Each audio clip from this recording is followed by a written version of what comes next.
Welcome back, everyone. This is your host, the DN WhatIf, here with another exciting fanfiction. Today, we're diving into the story of what if Deku's real quirk was hiding his heart? A special shout out to the original creator, BaymaCabo. This is the permission statement by the author in written. Please make sure to show your support by checking out their work from the description. If you enjoy this video, don't forget to hit that like button and subscribe for more fanfiction content just like this. Now, let's get started with the fanfic. Izuku was 4 when his world fell apart for the first time.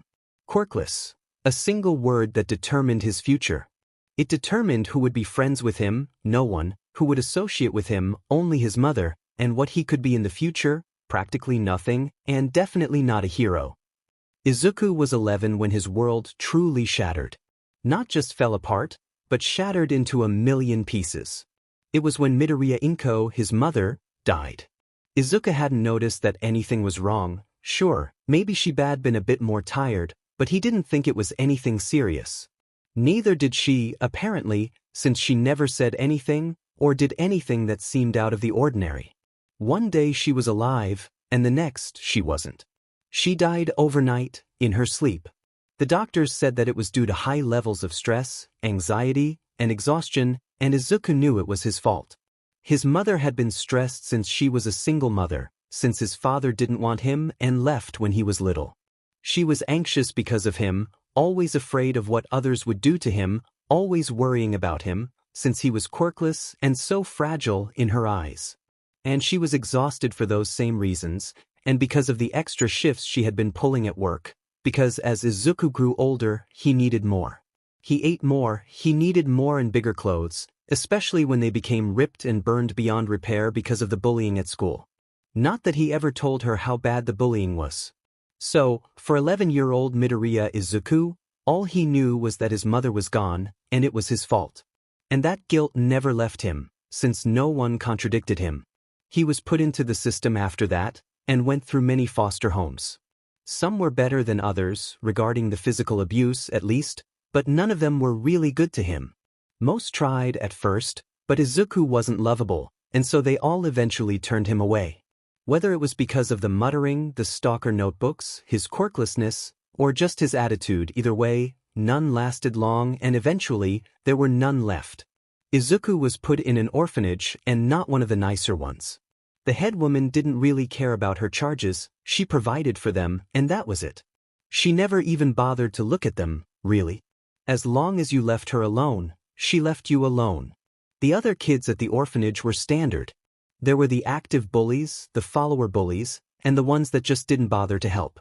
And that was fine, 'cause Izuku was used to it from school.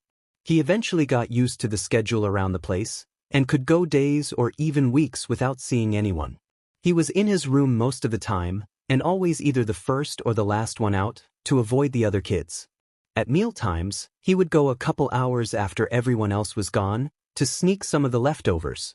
He stayed in his same school, and the bullies definitely didn't let up on the bullying at all. Even Kaken kept bullying him as much.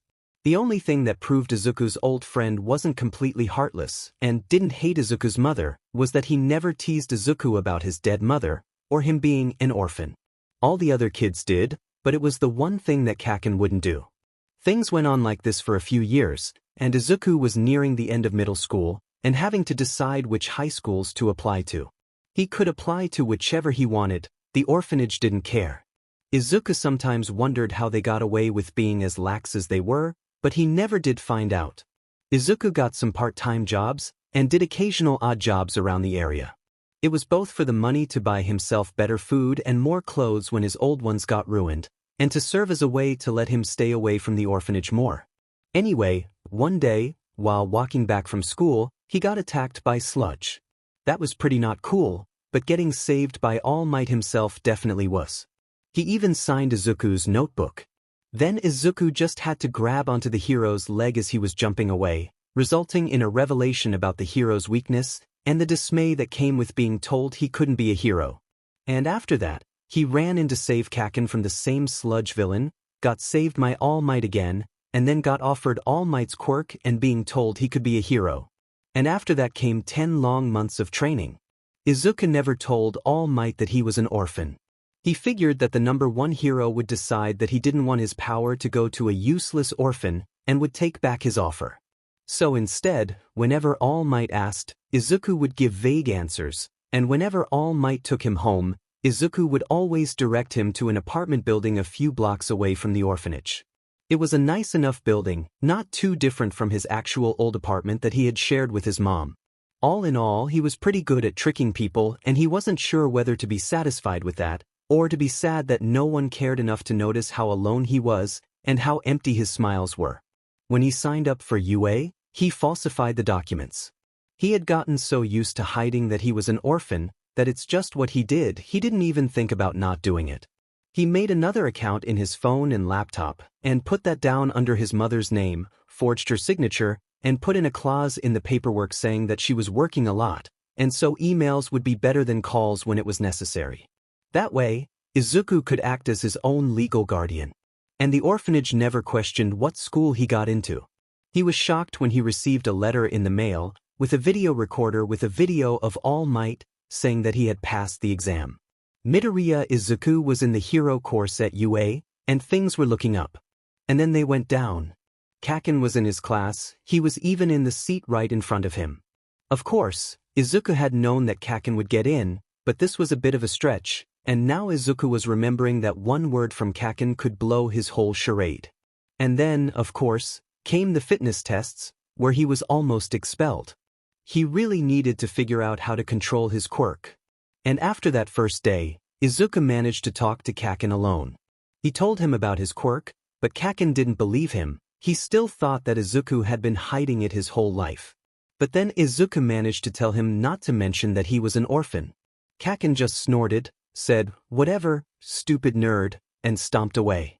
That was one obstacle out of the way. All the people in his class were really nice, except for Kaken of course, and Ida and Yururika were awesome. The teachers were nice too, and their homeroom teacher was Eraserhead. He was an interesting teacher.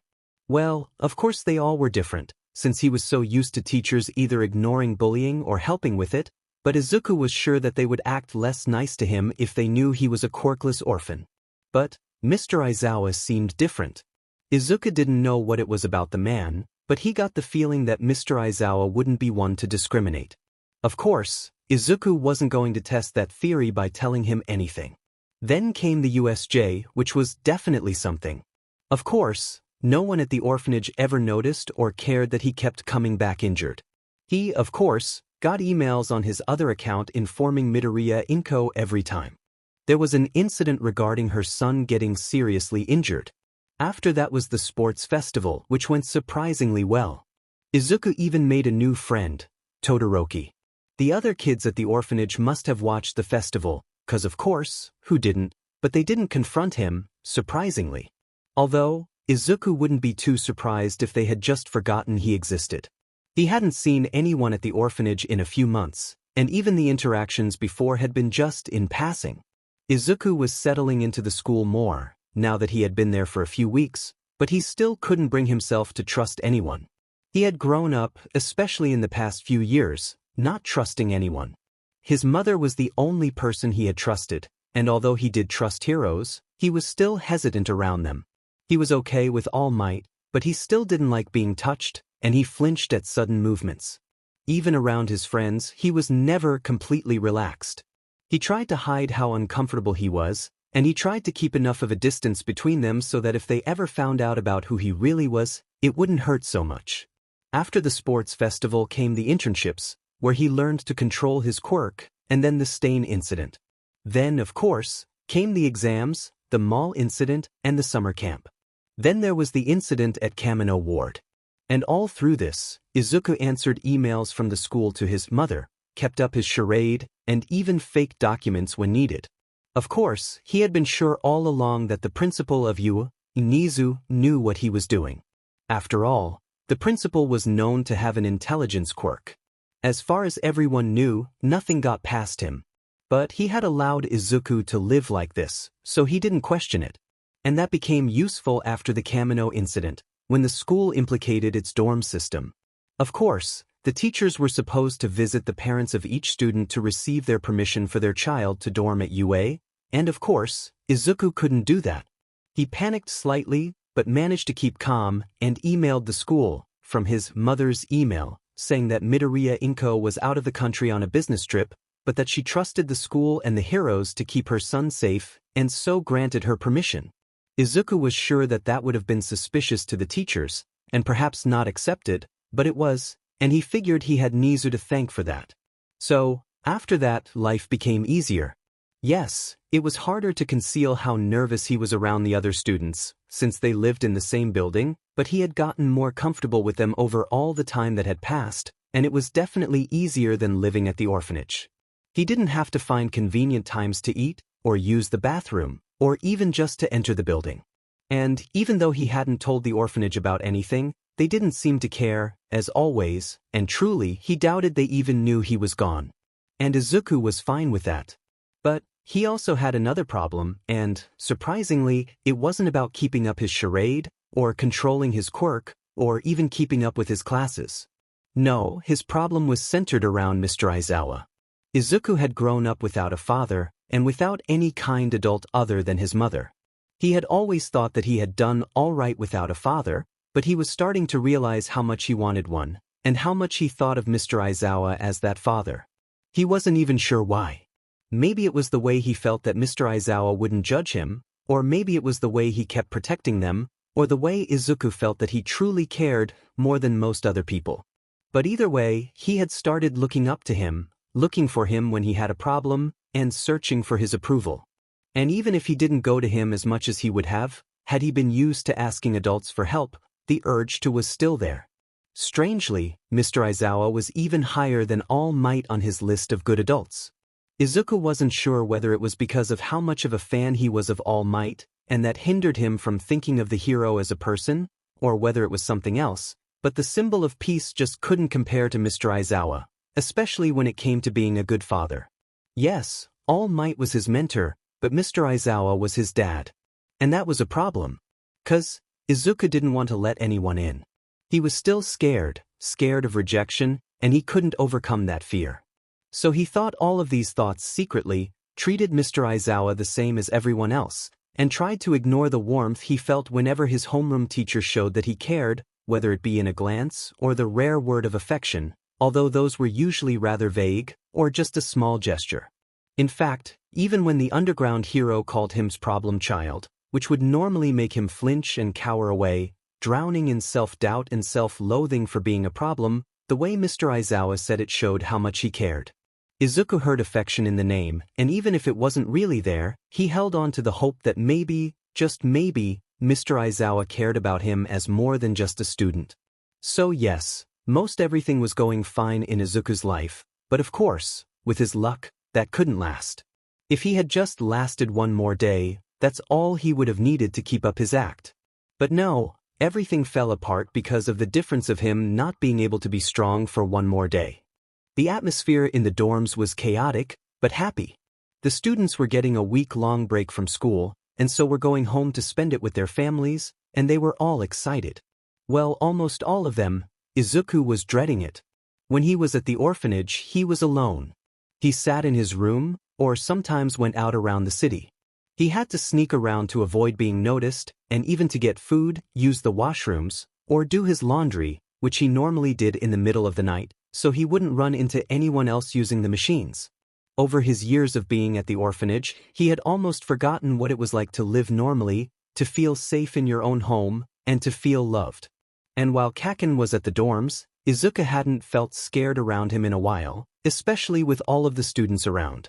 And, while Izuku didn't know if he quite felt loved, he definitely felt more affection and happiness than he had in a long while.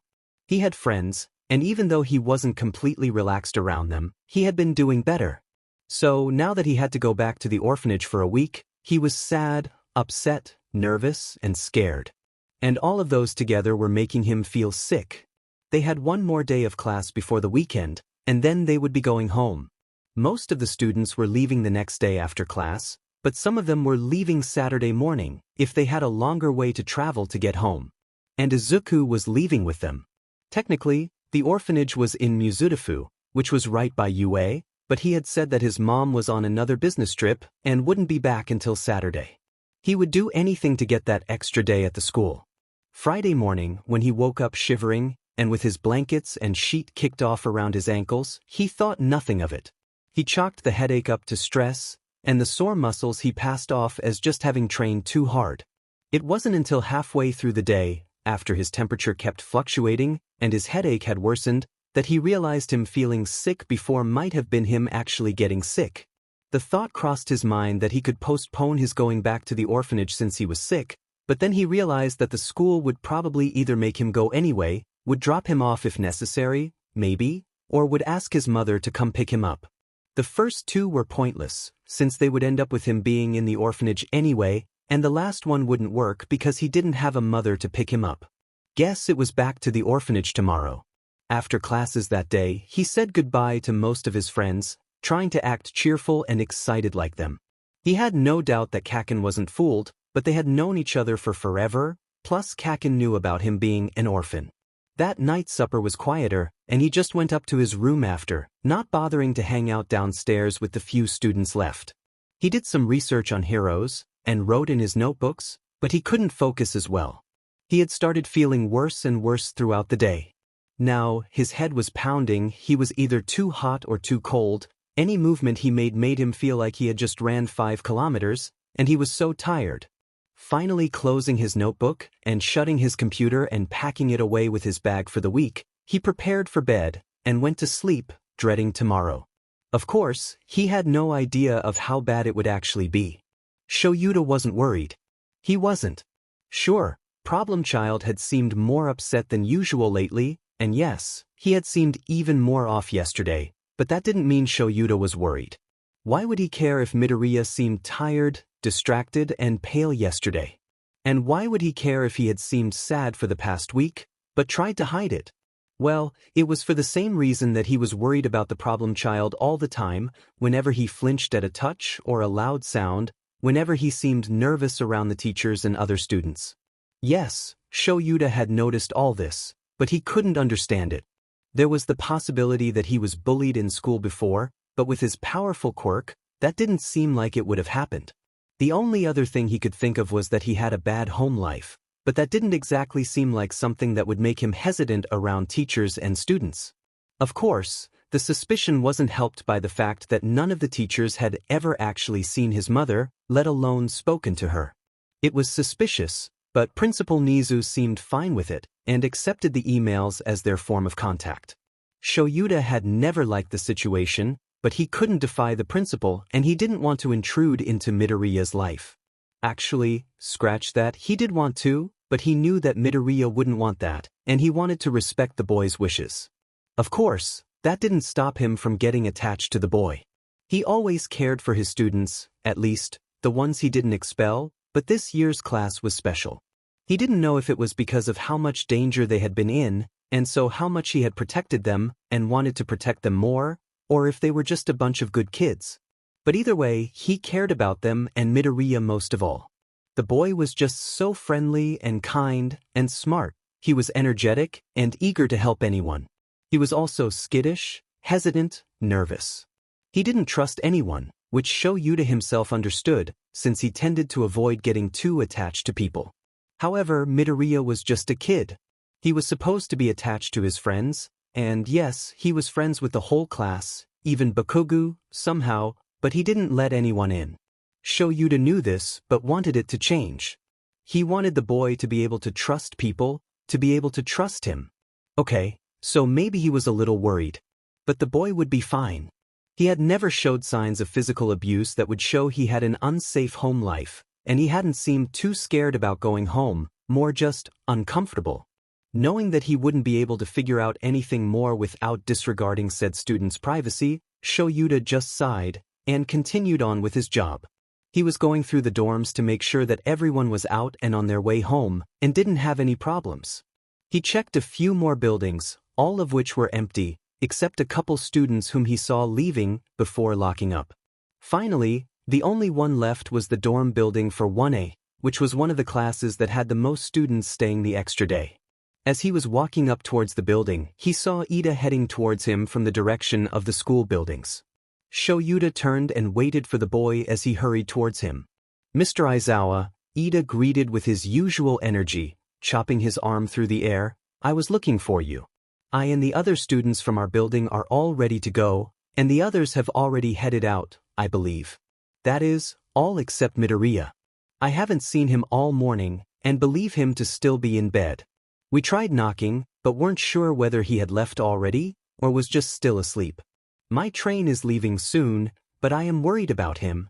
Shoyuta felt a small amount of panic jolt through his chest. Okay, now he was worried. "It's alright, Ida, you go catch your train, I'll make sure Midoriya gets up and ready," he said, making sure to keep his voice level and normal, not wanting to scare the boy. He was sure Midoriya was fine, although the greenette had never been one to sleep in. "Yes, sir," Ida said, bowing stiffly before hurrying away, suitcase rolling behind him. Shoyuta didn't wait long before hurrying up the pavement to the building. Everything inside was neat and tidy, the living room was in order, and he could even see that the kitchen was clean, although he didn't take the time to look closely. Heading for the stairs, he made his way up them quickly, not bothering to take the elevator. He trusted himself to get there quicker than the slow-moving elevator. When he got to Midoriya's floor, he slowed his steps, not wanting to scare the boy in case he had just slept in. Midoriya's door was closed, and when Shoyuta paused outside for a second, he could hear something rustling around in there. As he took a deep breath and let it out, Shoyuta tried to get rid of the worry. The kid was fine. Shoyuta would just wake him up and make sure he got on his way. And then everything would be back to normal. Knock, knock, knock. Shuta's knuckles made a loud sound on the door, and he heard another rustling sound from inside, which must have been the blankets, but nothing else happened. There was no clumsy teenager tripping over his feet and anything else in his haste to get to the door, no answer saying that he would be right there, just nothing. No, wait, there was something, although Shoyuta didn't like what he heard. In seconds, the underground hero was whipping out his master key card to the building and sliding it across the scanner. No, he hadn't heard right, there hadn't been a soft groan from inside, it was just the wind shaking the building. As much as he told himself that, Shoyuta didn't believe it. His years as an underground hero had heightened his senses, and he was positive that he had heard a groan, and not just a sleepy one. It was one of discomfort. The door swung open, helped along by the force of Shoyuta pushing against it. As his eyes adjusted to the dimmed room, the worry and panic returned in full. Midoriya was sprawled across his bed, his face half buried in the pillow, and with his blankets and sheet thrown off, half of them laying twisted around his feet, and the other half falling off onto the floor. But that wasn't even the worst of it. The worst wasn't even the stuffy heat of the room. The worst was the pained gasps escaping the boy irregularly, the sweat Shoyuta could see built up on his face, which was already way too pale. The worst was the small whimpers that escaped him, too quiet to hear unless you were only a couple feet away. It was the way his eyes moved beneath his eyelids frantically, and the way he would twitch as he slept, almost as if he was trying to get away from something. And honestly, that wasn't too surprising, considering all that these kids had been through in the last half a year, especially this kid in particular. Shoyuta, after taking this all in a second, was over beside the bed, kneeling on the floor beside the crumpled blanket, and reaching his hand out to his student's face. As his hand made contact with Midoriya's forehead, two things happened. Shoyuta grunted at the unhealthy heat he felt there, and Midoriya jerked away, whimpering, and retreating across the bed to curl up against the wall in a fetal position, tucking his face to his chest and covering them both with his arms. Shoyuta took his hand back quickly, shocked at the sudden movement of his student. Then he scowled at himself. Of course Midoriya would react like that. The boy already felt uncomfortable with being touched, and so touching him out of nowhere, when he didn't know anyone was there, and when he was already delirious from the fever, would scare him. Settling for words, Shoyuta spoke quietly, but loud enough to be heard over the boy's whimpers and gasps. "Midoriya, it's Mr. Aizawa. I'm not going to hurt you, you're safe." Midoriya didn't reply, but he did uncurl a bit, and Shoyuta could see his face peeking out from between his hands. Without Shoyuta even saying anything else, Midoriya uncurled fully, crawled across the bed, and dived into his teacher, throwing his arms around his neck and burying his face in the capture weapon. His legs stayed on the bed, since Shoyuta was kneeling right beside it. Shoyuta rebalanced himself to accommodate for the extra weight, and then blinked a couple times, surprised by the sudden movement. For a boy who always seemed at least uncomfortable with physical contact, if not scared of it, he was sure holding onto the older man tightly. Shoyuta slowly raised his arms up and returned the hug, feeling another pang of worry at how warm the kid was. "Midoriya, are you all right?" he asked gently when the boy started shaking in his arms. His student shook his head violently, causing the fabric of the capture weapon to rustle with the movement. He coughed a few times, but they came out shaky with how much he himself was shaking. "I need you to calm down, problem child." The name slipped out without his intent, but he supposed he had gotten used to calling the kid that. Shoyuta actually startled at that, hearing the scratchy word come out of his student's throat in what was almost a whine. In Midoriya's file, it said that his father left when he was little, way too young for Midoriya to remember him, so why was he calling out for a person he didn't know and had never talked about? "Dad, make it stop, erase it, please, it hurts, Dad." Midoriya's voice was frantic as he mumbled, clutching tighter to Shuta's shirt. Shuta's eyes widened at what his student said. He had thought Midoriya had just been calling out for his father, perhaps just because of instinct, or maybe because he thought about his father a lot. However, when he had asked Shoyuta to erase it, he knew who he was talking to, knew that he was hugging his teacher, and he called him Dad. What hurts, Midoriya?" All Get got was a whine in response. Shoyuta felt like tearing his hair out. He was so frustrated with himself. How could he have not noticed Midoriya was this sick? Yes, he had known that he was acting off, but this was insane. It must have gotten worse yesterday evening, and then throughout the night, and of course Midoriya wouldn't have gone to see Recovery Girl. "Problem child, what hurts?" he asked again, not bothering to hide the urgency and panic in his voice. He knew that it was most likely just a flu, but the boy was burning up, hallucinating, and Shoyuta just didn't know what to do. Sure, he had dealt with sick kids before, mostly just by sending them to the nurse's office, or making them skip class in some cases, but this had never happened before, plus, it was Midoriya. He needed help, and he would have normally just brought him to Recovery Girl, but the healing hero was away during the holiday, like many of Shuta's other co-workers. Deciding that he definitely wanted to call her, Shoyuta put his hands on Midoriya's shoulder and pushed him away a bit, balancing him as the boy's head drooped, him having already been half asleep again. "Midoriya, I'm going to lay you back down, all right?" That woke the boy up. His head snapped up, and his eyes, too bright with fever, stared at Shoyuta, panic clear in them. "And no," he said, "don't leave, please, Dad." Shoyuta felt something stab his heart, but he pushed it down, and also pushed Midoriya back down on the bed. "I'm not going to leave, problem child, I'm going to be right here." He started to pull his hands away, but was stopped when he felt a force pulling him. But, looking down, he saw that Midoriya had grabbed his sleeve, and wasn't letting go, even as he stared at him, eyes pleading. Realizing that he had gone soft, Shoyuta climbed up onto the bed beside Midoriya, sitting up against the headboard. He was just going to sit there, to assure the boy that he wouldn't leave, but it seemed Midoriya had other ideas. He scooted over a bit from where Shoyuta had pushed him down, and laid his head down in the older man's lap. Shoyuta reached out a hand, hesitated for a moment, and then rested it on the boy's head, his hand automatically moving to smooth the hair away from his sweaty forehead. Midoriya hummed in what almost seemed like comfort, but there was still a hint of pain in it. "Midoriya, I need you to tell me how you feel. What hurts?" he asked again, knowing that he would need that information for when he called Recovery Girl. Midoriya didn't answer for a few seconds, and Shoyuta was starting to worry that he wouldn't, but then it came.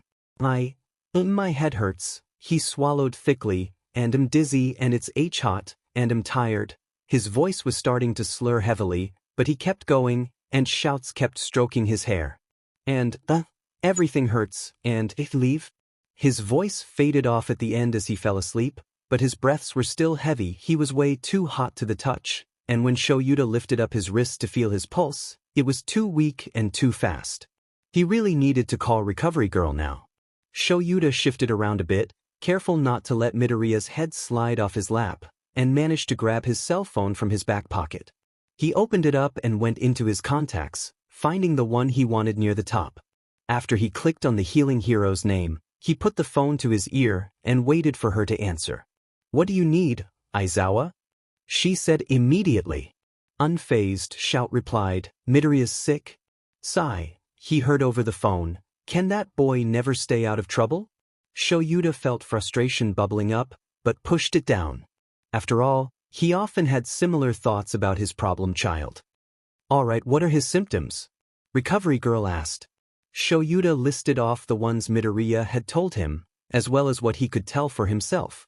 "It sounds like just a bad case of the flu. There's not much you can do except wait it out. Even my quirk won't work on sicknesses. And, shouldn't he be with his mother this week? You can get her to pick him up if you need, and I'm sure she will know what to do. But, just so you know, for the meantime, keep him hydrated and comfortable, and give him some fever reducers, whatever you have on hand. It's pretty basic, Aizawa. The fever is the most worrying thing, so keep an eye on it. If it gets too high, consider ice packs wrapped in a towel, or cool clothes, or something. And I doubt it will be necessary, but if it gets too bad, you can always take him to the hospital." Shoyuta took a mental note of what she told him, said, "Thanks," and hung up. He plopped his phone down on the bed beside him and used that free hand to rub his eyes. He really wasn't prepared for this. But, Recovery Girl was right, he didn't have to be. All he had to do was contact Mrs. Midoriya, tell her that her son was sick and ask her to pick him up, and hand him off to her. The thought was relieving, but also disturbing. He still had never met her, and the thought of handing Midoriya off, when he was this sick, wasn't a natural one to him. "No, Shoyuta, you're not his parent." He berated himself. Sighing, he picked up his phone again, and scrolled through the school's information on the students, going through Midoriya's section and selecting his mother's email. He started typing out a message to her, making sure to keep it short and to the point, while still putting in all the necessary information. After checking what he had written, he pressed send, and closed his phone, going to put it down again. However, his hand hovered in midair, him not finishing the motion, as he heard a beep come from the desk beside the bed, where he saw Midoriya's phone resting. Midoriya was still asleep, his head resting on Shuta's lap, and his hair covering most of his face. Shoyuta hesitated, knowing that the timing of the notification could have been a coincidence, but either way, it could be important. He completed the action of putting his phone down, and grabbed Midoriya's off the desk. The screen lit up, showing his notifications and the time and date. Shuta's heart skipped a beat, and his eye widened, glancing from the phone, to his sick student, and back to the phone, where a little notification sat, pop-up information stating that it was an email from Aizawa Shoyuta to Midoriya Inko's email. Shoyuta looked back at Midoriya, still holding the boy's phone in his hand. His student was curled up and asleep, seeming so innocent. And yet, Shoyuta knew that he had just uncovered a secret, and he somehow knew that things would never be the same when it came to this boy. Shoyuta stared at Midoriya's phone, sitting gently in his hand. He wasn't the kind of teacher to disregard his students' privacy, but this was different. This could potentially be detrimental to his student. Having made up his mind, Shoyuta unlocked the phone, using the passcode which he had happened to see the boy tapping in once. His screen lit up with a picture of Dagoba Beach, the recently clear sand stretching out to the calm sea. Somehow, it wasn't what Shoyuta had expected his home screen to be. Shaking his head at himself for getting distracted, Shoyuta tapped his way through the phone until he got to the email. He wasn't sure what he had been expecting when he opened it, and he supposed he shouldn't have been too surprised considering what he had already seen, but he wasn't expecting to see that the boy had two accounts, one for himself and one for Midoriya Inko. Shoyuta slid through it, and there they were, all the emails sent between the school and Midoriya's mother. "Problem child, what did you do?" he murmured to the boy sleeping on his lap.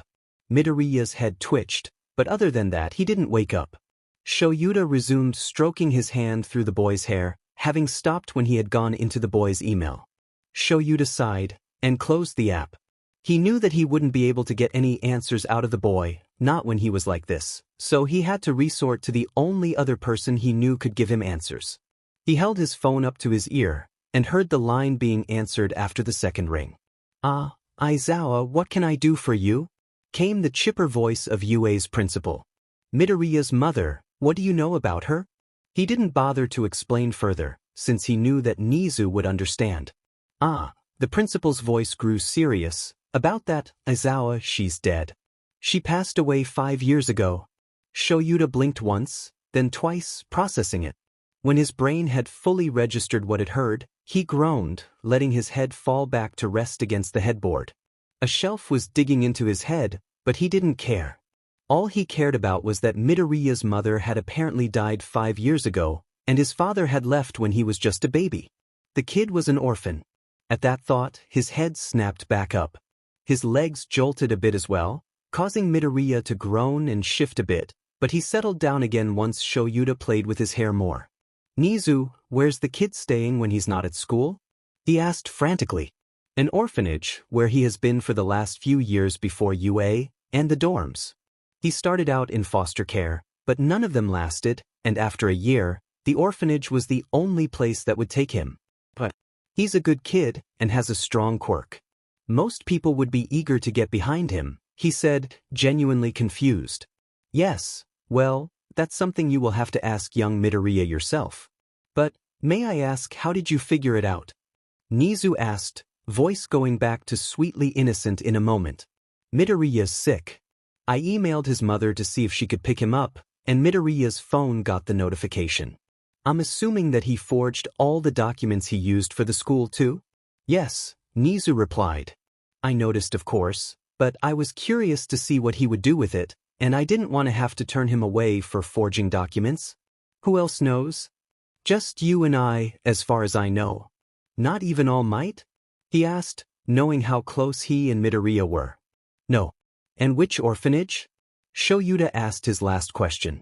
Nizu gave him the name, which Shoyuta recognized as the least well-reviewed one in the area. He felt what could only be described as a growl coming from his chest, but again forced it down. However, the principal continued, you don't need to contact them. In fact, I already have all the necessary documents drawn up. All they need is your signature. Shoyuta paused for a second, confused. What documents? Why, the adoption papers, of course. I've had them drawn up with your information on them since a few weeks after school started. I'm honestly disappointed with myself that I couldn't be sure sooner, but Midoriya is very private and very good at hiding things, considering how long his charade lasted. Adoption papers? Shoyuta said loudly into the phone, glancing down after to make sure that his student was still sleeping. Why would you draw up adoption papers for me? Why, to save time, of course. And I would like you to notice that you didn't ask me why you would need the papers, only why I drew them up. You know yourself that this can't go on. It's not good for him, and he deserves to have a proper home. Of course, he could stay at UA while he is a student here, and after that he can stay on his own, but Midoriya should have more than that, don't you agree? Shoyuta breathed in deeply, and then let it out, forcing himself to go about this rationally, since that was the only way he got through conversations with the principal. Also, he was used to acting rationally in every aspect of his life. Although, when it came to Midoriya, he found it a bit harder, for some reason, especially now that he found out the kid had been living in an orphanage for 3 years. Yes, I agree. The kid deserves a home, but I don't understand why you put my information on the documents. He's closer to All Might than to me. And I'm not saying I think Yagi should adopt him, but I don't think I'm the best person either. But you wouldn't hesitate to sign, if you knew that's what he wanted, would you? Nizu asked. Shoyuta didn't answer, but he knew what his answer would be. Apparently Nizu knew it too, if what he said next was any indication. There you have it. When he recovers, you can ask him. I'll send the papers over to your place in the meantime. Fine, Shoyuta ground out through clenched teeth. And just so you know, I'm going to take Midoriya to my apartment in the teacher's dorm building. That's fine, take good care of him. Shoyuta grunted into the phone, then hung up. He placed his phone down and sighed, then ran his hand through his hair. Midoriya was still sleeping, but he couldn't stay here. Shoyuta would have to bring him to his apartment in the teacher's dorm, but he didn't want to wake him up. He wasn't even sure if he would be able to walk there if Shoyuta did wake him up. The underground hero shifted, using both hands to lift up Midoriya's head and sliding out from underneath him. The boy didn't stir. He must have fallen into a deeper sleep. Shoyuta gently lifted Midoriya up into a sitting position, wincing as the boy's head lolled. Then, careful to still support his weight, he turned around and pulled the boy onto his back, so he was being carried piggyback. He could feel Midoriya's breath against his neck from where the boy's head was buried in his shoulder, nestled in the capture scarf. Shoyuta made sure Midoriya's arms were over his shoulders, and hooked his own arms under the boy's knees to support his weight. Glancing at the packed suitcase, he decided to come back for it later. Right now he had to get his student to his apartment and comfortable, and get some medicine in him. He stood up, shifting his position a bit to accommodate for the extra weight. Then he made his way out of the room and downstairs, freeing one arm when he needed to by shifting the other behind his back so it was supporting all of Midoriya's weight. Moving quite quickly, it was only a minute till he was stepping off the elevator and into the common area. It was there that Midoriya stirred a bit. He groaned, and Shoyuta could feel him lifting his head up, although it didn't get very high. "Where are we going?" He slurred, head sinking back down to Shuta's shoulder. A cough escaped him, but it was muffled by the capture scarf. Shoyuta waited for him to stop coughing before he answered. "We're going back to my apartment in the teacher's dorms, problem child," Shoyuta answered, keeping his voice level. "K," Midoriya mumbled, voice still muffled by the capture scarf. "You're warm." Shoyuta felt a small tremor go through the boy, and he glanced at him quickly, seeing his pale face pressed into Shuta's neck. "You've always been warm, though," Midoriya continued. "Everyone else was always cold, but you're so warm." Aizawa blinked a couple times as he stepped out of the building, making his way up the path to the teacher's dorm building. However, he knew he wasn't blinking from the brightness of the sun, he was blinking at the statement Midoriya made. The kid was delirious with fever and half asleep, but that made him more honest, and Shoyuta knew that at the end, he wasn't talking about physical warmth. It was strange, since most people who met Shoyuta would call him a cold person, and that was fine, since that was what he wanted them to think. Anyone who actually knew him well, students included, knew that he wasn't always cold, but he didn't know of anyone who would call him warm. Not even Hizashi and Namuri, his two closest friends, had called him that. Somehow, though, Midoriya thought that, and even compared him to everyone else who he thought was cold. And considering how the kid had lived for the last few years, it was no wonder he didn't have many warm people in his life. Still, Shoyuta just couldn't understand why the kid was so nervous, so hesitant around others, and so withdrawn. And he didn't understand what Nizu had said about him not lasting long in foster care. Midoriya was such a bright boy, and always so eager to help. He had the heart of a hero, and the quirk of one too, if only he could learn to control it. Shoyuta paused a bit at that, his steps slowing down a bit, before he sped up again, the building he wanted in sight. His thoughts resumed, running faster than ever. The boy had a strong quirk, but had only learned to control it while at UA. That may have been because of the school's help, but Shoyuta highly doubted it. He had always thought it was suspicious how untrained and undeveloped Midoriya's quirk actually was. He could be a late bloomer, which would explain the lack of control, and possibly even the hesitance and nervousness around others, and loud notices and sudden movements, since Shoyuta knew that quirkless kids, and those with villain or mutant quirks were bullied more in school. But, even if he was a late bloomer, he still would have gotten his quirk at least 7 years ago, if not more. And in that time, he would have stopped being bullied, and would have gained more control. And that still didn't explain the lack of constancy in the foster care system. None of it made sense, and the only way it would make sense is if Midoriya got his quirk way too late for it to be possible. Sighing, Shoyuta stopped his thoughts before they ran rampage. He supposed he would just have to listen to what Nizu said, and ask Midoriya himself when the boy was more coherent. And he had to ask him about the adopt.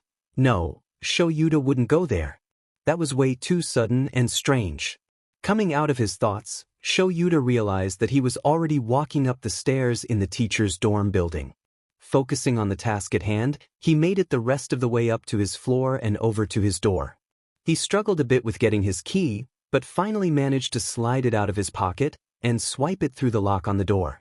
Pushing it open with his left shoulder, making sure that Midoriya's arm wasn't getting squished in the process, he stepped into his apartment, slipped off his shoes, and walked over to the couch. There, he turned around, knelt down slowly, and placed Midoriya down, spinning around quickly to grab the boy's shoulders, which he then pushed down onto the couch. Finally, he grabbed Midoriya's legs and swung them up, then reached over and snatched a pillow from beside the couch, slipping it under Midoriya's head. His student groaned and shifted his head on the pillow, pressing his face into it more, but he didn't wake up. Breathing a sigh of relief, Shoyuta stood up slowly, trying to be quiet and wincing when his knees popped. Glancing back behind him again, hesitant to leave but knowing it was necessary, he slipped his shoes back on and slunk out of the apartment, making sure to close the door quietly behind himself. He made his way back to the 1A dorms again, his mind running through everything that Recovery Girl had told him on the phone. He had thought he would just be handing him off to Midoriya Inko, which, while more uncomfortable, would still have been simpler and better, but now that he knew that she, well, was dead, he would have to take care of Midoriya. Not that he was complaining, it was more just that he was unsure if he was even capable of taking care of a sick child. He supposed he would have to get used to it, if he ended up signing those papers. Nizu, wait, where did that thought come from? No, think of that later, after talking to Midoriya. He shook himself of those thoughts again, hurrying through his students' building back up to the Greenette's room. He grabbed his phone from off the rumpled bed and put it into his back pocket again. He started to turn away from the bed, but looked back, and after a second, he took the blanket and top sheet, shook them out, and remade the bed. He then pocketed Midoriya's phone as well, which he had left on the desk again after he had looked through his emails. He would have to apologize for that later, and then he grabbed the handle of the boy's suitcase, which was sitting beside the desk, already packed conveniently for his relocation to Shuta's apartment. Then he made his way back to the teacher's dorms, back to Midoriya, and back to confusion. He finally had some answers, but he had a lot more questions. Hopefully he could get them, but helping Midoriya feel better came first. One step at a time. Shoyuta was back in the teacher's building, walking down the hallway of his floor again, ready to open his apartment. He stopped outside his door, looking at the large manila envelope laying outside his door, placed there neatly with his name on it. It wasn't hard to guess what it was, and he picked it up hesitantly, still not sure about the whole thing. But he supposed it couldn't hurt to have them around, especially if he decided to destroy them so Nizu couldn't do anything. Pushing these thoughts away, he unlocked his door and entered his apartment, relieved to hear his student sleeping still. He had been worried the whole time he was gone that Midoriya would wake up, and Shoyuta knew that if that happened when he wasn't there, something bad would most likely happen. He put the suitcase by the door, and walked over to Midoriya, a pressure in his chest releasing when he saw the peaceful look on the boy's face. Midoriya's breathing was heavy, and his face twitched in discomfort, but, ultimately he was fine. Shoyuta placed his hand on his student's forehead, and he took back his statement. Midoriya was mostly fine, but still very sick, he was burning up. Recovery Girl's instructions ran through his head, and he headed off to the side of the room, where he stepped into the bathroom and flicked on the lights, before rummaging around. When he was done after a couple minutes, he turned off the light and stepped back out into the living room, now holding a cool, damp cloth in one hand and a bottle of pills in the other. He set the bottle down on the coffee table, the pills rattling inside as they bumped against each other, and then he used both hands to straighten out the cloth and draped it gently over Midoriya's head. The Greenette's brow furrowed for a minute at the touch, but smoothed out again. Shoyuta sighed in relief, then glanced at the pill bottle. He decided to wait until Midoriya woke up before giving him the medicine, deciding that sleep was the best thing for him. Stepping around the coffee table in the middle of the room, he sat down in the cushioned chair across the living area from the couch Midoriya occupied, and pulled the envelope onto his lap from where he had placed it before. He hesitated, then ripped it open, and slid the contents out. As he skimmed them, he once again realized how thorough Nizu was, and how terrifying that was. All the documents he would need for adopting Midoriya were right there, only needing his signature. They even had the signature of the head of the orphanage, which was surprising. Who knew how long ago Nizu had had these drawn up and signed by the other parties, and yet he hadn't been contacted even once for his signature on the documents. That just showed how sloppy and uncaring the mistress of the orphanages was, and the anger Aizawa felt for Midoriya because of that made him one step closer in his mind to signing the documents. He sighed, running his hand through his hair, then slid the documents back in the envelope and placed it once again on the coffee table between his chair and the couch. "You never make things easy, do you, problem child?" he asked himself, dropping his head into his hands.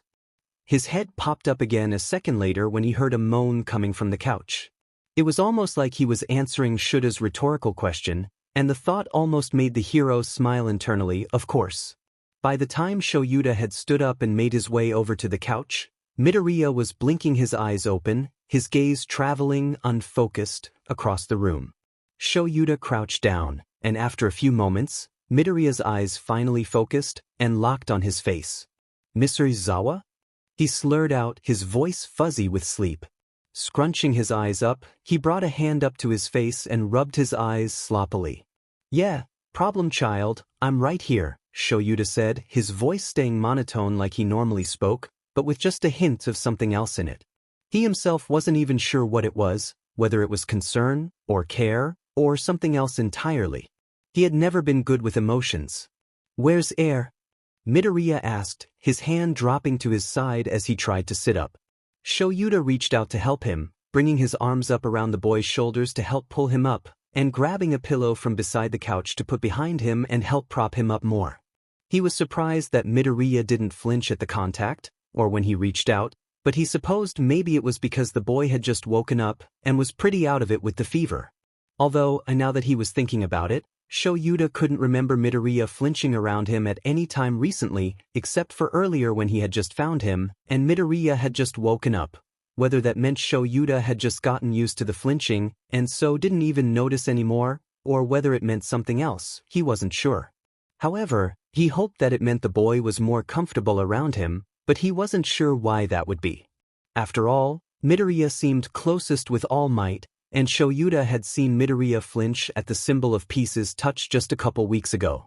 Shoyuta was pulled out of that train of thought when he remembered where he was, and who was with him. Midoriya was currently staring at him with tired eyes, looking confused. It was only then that Shoyuta realized he hadn't answered the boy's question. "We're in my apartment in the teacher's dorm building," he said, sitting back on his heels beside the couch. "You're sick, Midoriya, so you'll be staying with me for a while." Midoriya just blinked and stared at him for a few seconds, before his eyes slowly focused and he became more aware. "What?" he stammered, his voice sounding coarse and thick. Shoyuta winced at the sound of it, making a note to himself to get the boy a drink in a bit. Shouldn't I be going home? Can take care of me?" He pressed his face further into the cushion, avoiding Shura's gaze. It helped them both out, since it hid the hurt look that entered Shura's eyes at how naturally the kid lied, even while sick and delirious, and about something so serious and sad. "Midoriya," Shoyuta said, keeping his voice firm, but gentle and clear, "I know that's not true. She can't take care of you, and she hasn't been able to for a few years, has she?" He was hesitant to talk about it, not knowing how his student would react, but it needed said. Midoriya needed to know that he didn't have to keep up the facade anymore. The greenette's head shot up, his eyes blown wide as he stared at Shoyuta. His mouth moved as if he was going to say something, but no words came out. Eventually, after a few tries, he managed to whisper, "How?" in a broken voice, his expression becoming resigned, and his eyes dropping to stare at the edge of the couch and avoid Shura's gaze again. "I emailed your mother's email and saw it come up on your phone. I called Nizu to get the details," Shoyuta replied. Midoriya moaned, then curled up on himself, hugging his knees to his chest and burying his face in his arms. A second later, a harsh cough escaped him, grating against his throat it seemed like, and sounding like sawing wood. Shoyuta stood up, making sure to make noise as he did it, so Midoriya would know he was moving. The last thing he wanted to do was startle the kid. He walked off to the kitchen, grabbed a glass from a cupboard, filled it with cold tap water, and went back to the couch. Midoriya was still curled up, not looking at anything except his arms. Shoyuta curled his free hand into a light fist and gently tapped it against the boy's shoulder to get his attention, which seemed to work, if the way Midoriya then looked up was any indication. The boy's eyes were wet with tears, and full of misery and despair. Shoyuta wasn't sure how much of that was because of how sick he felt, or because of the fact that Shoyuta knew about his mom being dead. Come on, problem child, he said gently, raising the glass up and reaching slowly with his other arm to support his student's shoulders again. Midoriya still didn't flinch away, which Shoyuta took as a good sign. When the hero had him propped up and leaning against his arm, he handed the glass of water to the boy, watching as he held it in shaky hands and took a few sips. Shoyuta reached over and grabbed the bottle of fever reducers from the coffee table, where he had left it, and opened the cap. He took one of the pills, which was the prescribed amount, and handed it to Midoriya, who stared at it with a furrowed brow for a moment, before putting it in his mouth and swallowing it with another gulp of water. The glass only had a little bit of water in it when Midoriya finally stopped drinking and lowered the glass. Shoyuta took it from him slowly, making sure his grip loosened, and put it down on the coffee table. Thanks, Midoriya mumbled as Aizawa lowered him down, raising his hand to rub at his eyes again. What time is it? The cool cloth that had been on his forehead fell off when he started rubbing his eyes. Shoyuta caught the cloth and put it on the table, then glanced to the clock on the wall before he answered. It's 10:30. Midoriya suddenly shot up on the couch, swinging his legs over the side even as just the top half of his body swayed from the action. His face was crunched in focus, and in a grimace, as what Shoyuta could assume to be dizziness hit him, but it didn't stop him from trying to stand up. However, it did stop him from succeeding. As soon as he had pushed his weight off the couch, he immediately tried to take a step, but even if he had just stood in one place, the same thing would have happened. His body swayed violently, his hands reaching out instinctually to steady himself, and his knees buckled, causing his body to go crashing to the ground. And it would have too, if Shoyuta hadn't anticipated it. As soon as Midoriya started falling, Shuta's arms reached out and wrapped around the boy, his knees bending slightly to catch and support all of the extra weight. Problem child, what are you doing? He asked, trying to keep his voice calm, although he suspected it didn't work too well. Midoriya panted, out of breath, as his head fell forward, his forehead resting against Shuta's chest, as his hands clenched his teacher's shirt. His body trembled, no doubt still startled and out of breath from his sudden movements and collapse. I dashed, pant, I was going. I can still catch the 11 o'clock train if I run. His fists unclenched from the fabric of the shirt, and he leaned back as his head came up to look at Shoyuta. His eyes were shining with tears again, and his mouth was twisted into what could have been a grimace or a pout. The train? Shoyuta asked slowly, pushing Midoriya down until he was sitting on the couch again. Shoyuta ended up kneeling beside it, since he didn't quite want to let go of Midoriya yet. He kept a gentle hold of the boy's arms, and looked into his eyes with attention, trying to understand what was going through his fevered mind. Why would you need to catch the train, Midoriya? I told you, you're going to stay with me in my apartment here. He saw the moment when the panic in his student's eyes turned to confusion. Midoriya leaned back into the couch more, but he was still tense, his muscles not relaxing at all. I have to go back, the school sent us all home. He leaned forward as if to stand up again, but was stopped by Shoyuta applying more pressure to his arms. His eyes were wide and panicked, and too bright with the fever, but they remained focused on Shuta's hands. Midoriya, look at me, Shoyuta said softly, but the boy stared resolutely at his hands still. Izuku, he said more forcefully, look at me. Midoriya twitched at the use of his given name, and finally looked up at his teacher. Shoyuta saw so much emotion in those eyes, and he could hear Midoriya's panic in the way his breathing was too fast and too shallow. Izuku, you don't have to go back to the orphanage. I don't want that, and I'm sure you don't either. You can stay here with me until everyone else gets back, and school starts up again. Okay? Midoriya whimpered, seeming to curl up on himself, even as his breathing continued to be too fast, and as he started shaking his head. That motion stopped after a few shakes, as a wince crossed his face at how the action aggravated his headache. And no, I don't want to be even more of a problem. He was cut off by Shoyuta. Izuku, you're not a problem. But Shoyuta sighed, releasing Izuku's arms to put his head in his hands. I don't call you problem child because you are a problem. It's because problems are attracted to you. He dropped his hands to his side, gripping the edge of the couch and shifting where he knelt. You won't be bothering me by staying here. I want you to stay. Midoriya looked up at him through teary eyes, then nodded hesitantly. He hiccuped a bit, and lifted his hands to wipe the tears from his eyes. His breaths were still coming too quickly, but they were slowing down now.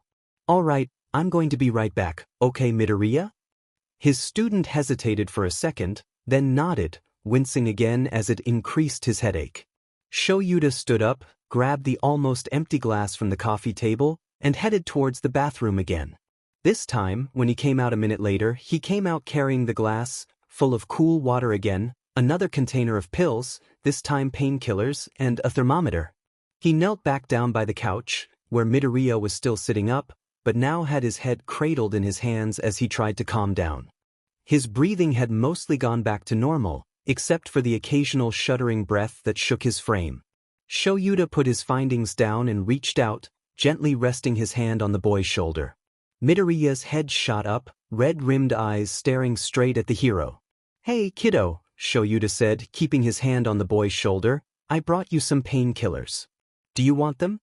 Midoriya's head moved slightly, as if he was about to nod, but then he decided against it. Yes, please, he said, voice scratchy from his sleep and panicked breaths. Shoyuta grabbed the pill container, opened it, and took out 2 of the white pills, then grabbed the glass in his other hand. He handed the pills to Midoriya, watching as he put them in his mouth, then handed the boy the glass of water. Midoriya downed the pills with 1 swallow, then took a couple more sips before he stopped. Shoyuta took the glass from him and put it down, then grabbed the thermometer and turned back to look at his student. I need to take your temperature, can you open your mouth for me, problem child?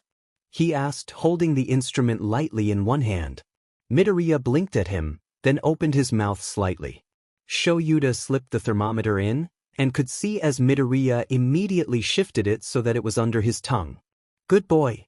After a minute had passed, the thermometer beeped, and Shoyuta pulled it out. 101.8 degrees Fahrenheit, it read, not good at all but not the worst, and it would definitely explain how out of it Midoriya was. How did you get so sick so fast, problem child? He murmured to himself, before turning the thermometer off and placing it down on the table. He would have to clean it later, but for now he turned his attention back to his student. Midoriya's head dropped down, hanging loosely before he brought his hands up to support it again. He looked exhausted. His pale face was offset by the dark circles under his eyes, and the slight flush in his cheeks from the fever. Strands of his hair were sticking to his forehead with sweat, and his loose pajamas, which consisted of dark gray sweatpants and a navy blue shirt which said night shirt on it, were crumpled and baggy. Get some sleep, Midoriya, Shoyuta said, his voice finally returning back to his normal monotone as he got a grip on his emotions. He wasn't as worried now, since Midoriya had woken up lucid, and since he had managed to get medicine into the boy.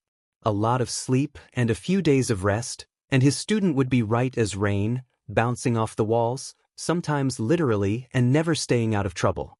Shoyuta was about to stand up from his crouched position, but was stopped by Midoriya sobbing again. I'm sorry, his student muttered, wiping a hand across his face to stop the tears from coming. Shoyuta sighed internally and settled back down. What are you sorry for, Midoriya? He had learned early on that it was best to be straight with this particular student. I'm sorry for getting sick and making you have to take care of me, and lying about my and forging the documents and being difficult, and just everything. His words were interrupted with stutters and hiccups again, but, unfortunately, Shoyuta was still able to understand what he was saying. Shoyuta wasn't sure who had made his kid think that everything was his fault, and that he was a problem, but whoever it was, he was on Shuta's bad list. He wouldn't doubt that the orphanage and the people there had something to do with it, and it just made him want to get Midoriya out of there even more. Although, it still didn't answer the question of why Midoriya was bullied. But, Shoyuta would have to look into that later. Right now, he had a crying child to help. Reaching over slowly, Shoyuta curled one hand behind Midoriya's head and leaned forward towards the couch, pulling the boy closer as he did so. After a few seconds, where there luckily wasn't any hesitation on his student's part, Midoriya was sitting forward slightly with his face pressed into Shuta's shoulder, hiccuping softly as he tried to calm down and stop his sobs. Midoriya, you didn't mean to get sick, it's not your fault.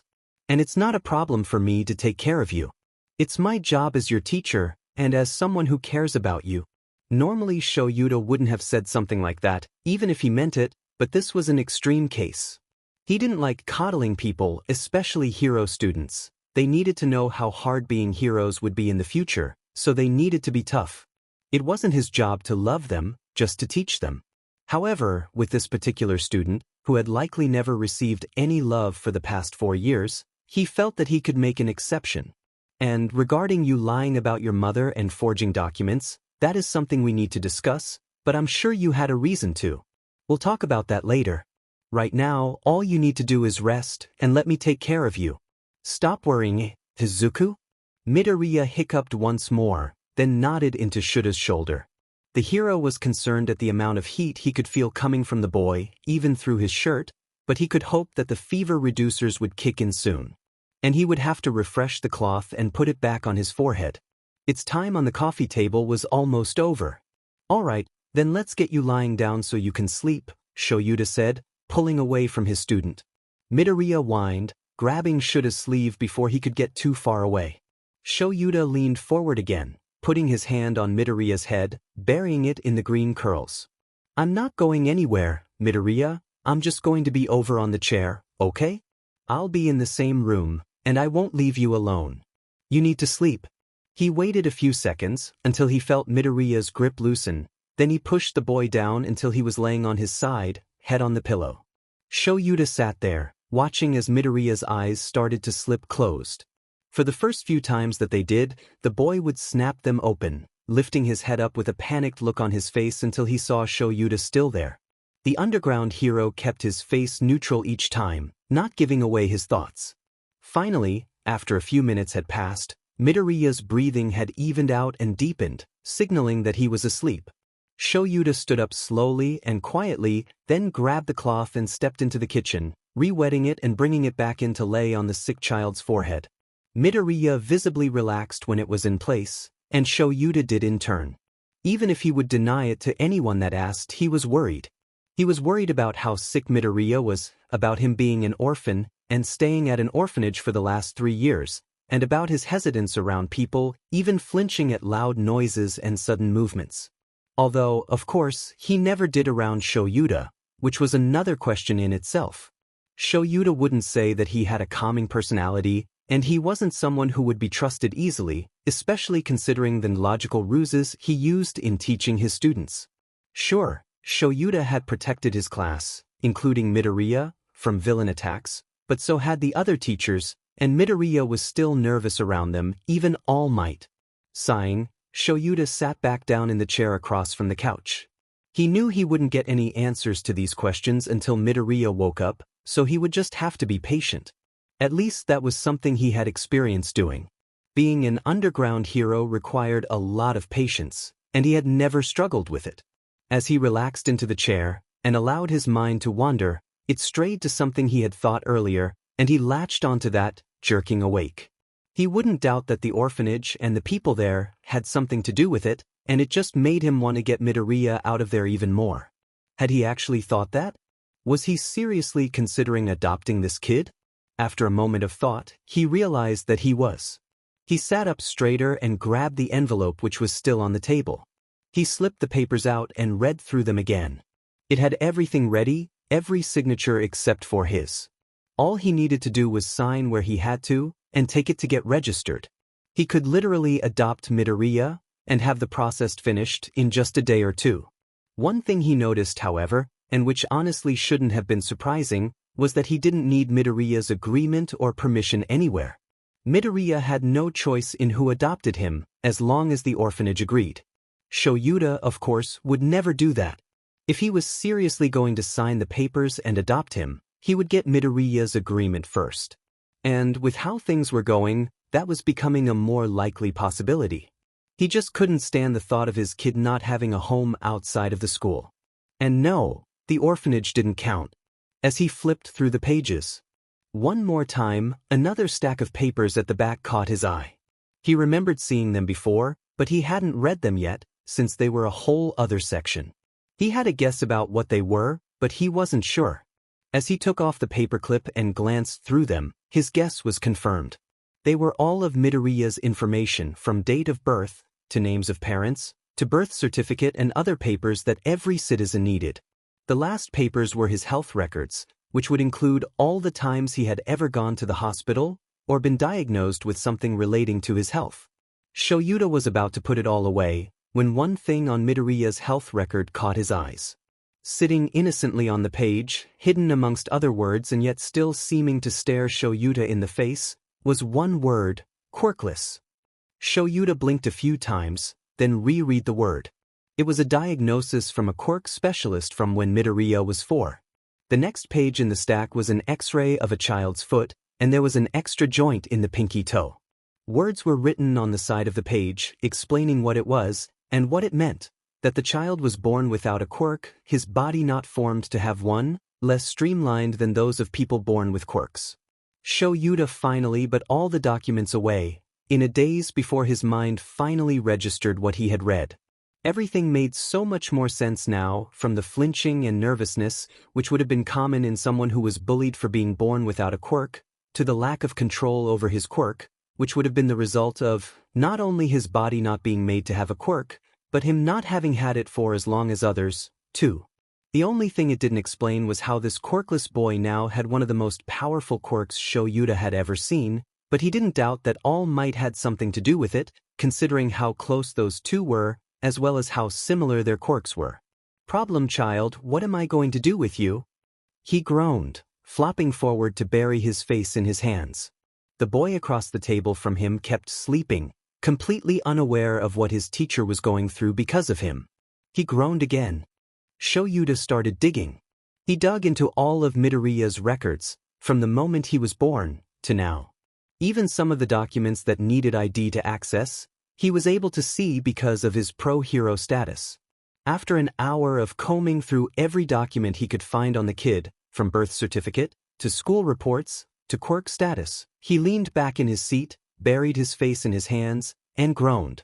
He wasn't even sure how many times he had groaned like that today, but he doubted this would be the last. Grief was never far away when it came to his problem child.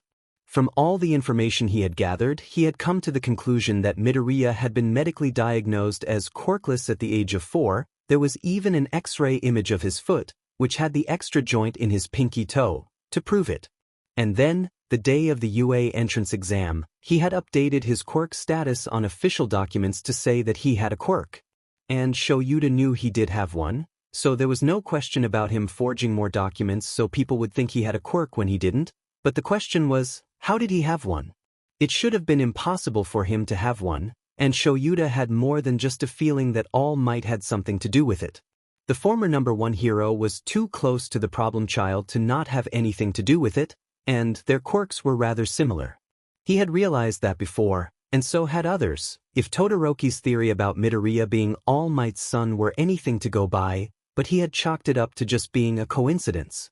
It had also helped to explain why All Might and Midoriya were so close. It would make sense for the pro to offer to train a student who had a similar quirk to his. However, now that Shoyuta was looking further, he knew there was something else up. He considered calling All Might to get answers, but he knew he most likely wouldn't get them. As much of a bumbling oaf All Might could be, he could be secretive when he wanted to, and he was stubborn. No, if Shoyuta wanted answers, he would have to get them from Midoriya himself. When the kid woke up, that is. Shoyuta was only looking into Midoriya for a couple of hours.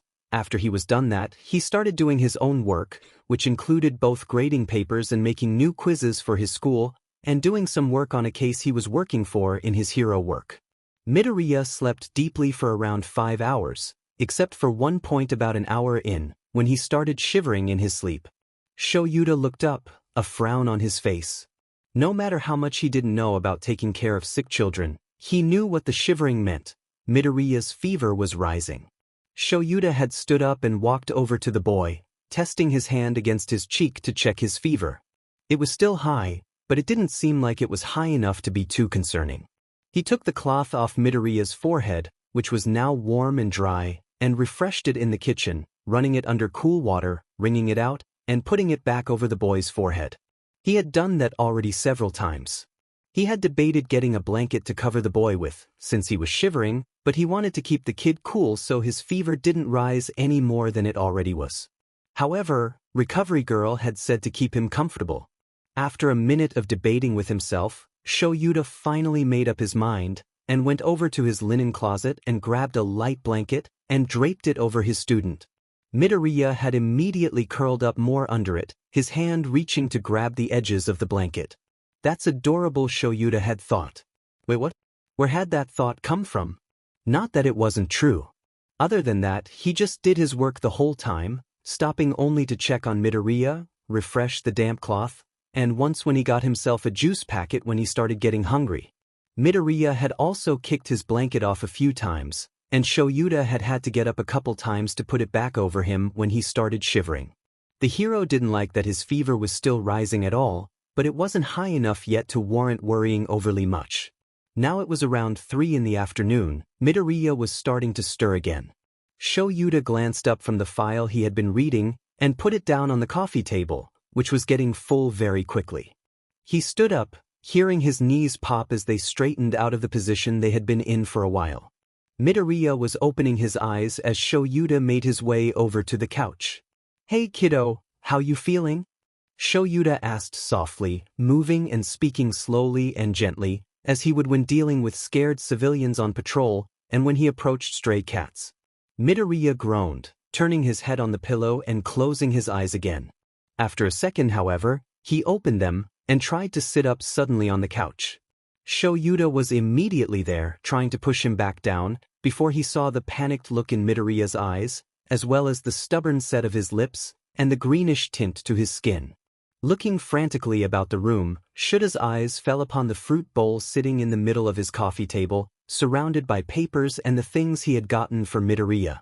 Hisashi had given it to him for his birthday the year before, claiming that Shoyuta needed something colorful to brighten up his dull space. Shoyuta grabbed the bowl, tipped the fake apples and pears out onto the floor, and quickly shoved the bowl in front of Midoriya, who had managed to prop himself up enough to hang over the edge of the couch. The cloth had once again fallen off his forehead to end up in a pile on the floor. Shoyuta had just enough time to think that it was the best use for the colorful bowl, before Midoriya's body jerked, and he started heaving into it. One of the boy's hands, the one that wasn't used for propping himself up on the couch, came up to try and grip the bowl, but he ended up just grabbing onto Shuta's hand with a weak grip. The hero could only hold the bowl as his student tried to make his insides his outsides. After a few moments of watching Midoriya's whole form shake with his heaves, he carefully maneuvered the bowl so he was holding it with one hand, and brought the other one up to rest on the boy's trembling back, where he started rubbing slow, large circles with his hand. Midoriya's arm that was holding himself up was shaking with the strain, even harder than the rest of him was. When Midoriya paused for a little bit in throwing up, Shoyuta took back the hand that had been rubbing circles on Midoriya's back, switched the bowl so he was holding it with that hand, and started to maneuver his student around. When he was finished, Midoriya was sitting back against the arm rest of the couch, pillows behind his back, and the bowl was resting in his lap, being cradled by his hands. The boy whimpered, causing pain to shoot through Shuta's heart at how much pain he must have been in. He didn't like seeing his kid hurting. His kid? Get a grip, Shoyuta, he's not your kid yet. Shaking off those thoughts, the hero shifted his own position on the floor so he was kneeling by Midoriya's head and shoulders, and once again started rubbing circles on the boy's back. Midoriya had started retching again, and tears were running down his face. While Shoyuta was used to the boy crying, since it was something he seemed to do on a regular basis, no matter if they were happy tears or sad tears, this seemed different. These were pain-filled tears and they were slow, not like the usual waterfall that poured out of the boy's eyes when he was happy or sad. Seeing him crying tears of pain, he knew Midoriya must have been feeling pretty sick, considering how high his pain tolerance was, which was more concerning now that he knew he had been quirkless and an orphan, since there was the possibility of bullying, and didn't that thought just hurt and make Shoyuta mad? Midoriya's shoulders were shaking with sobs, and his whole body was still trembling, but he seemed to have gotten rid of everything that had been in his stomach. Now he was just dry heaving into the bowl, his knuckles turned white from how hard he was gripping it. His eyes were closed tight, tears leaking out from under his eyelids, and sweat was building up on his face. A whine escaped Midoriya's throat as his body once more lurched forward, and he gagged into the bowl. Shoyuta knew that dry heaving hurt more than actually throwing up, and he found himself empathizing with his student. Shuta's hand, which wasn't rubbing the boy's back, reached up, without any conscious thought on his part, and started stroking through his student's hair, gently easing out the knots in it, and smoothing it down from where it had been messed up as he slept. Not that it really changed much, since Midoriya's hair seemed to always be messy and wild. "It's okay, Midoriya, I'm right here, it's gonna be okay," he murmured quietly, hands still moving to comfort his child. It was hard to do both actions at the same time, so the hand on Midoriya's back was now just moving up and down occasionally, while the hand in his hair moved steadily, running through the sweaty hair and massaging his head.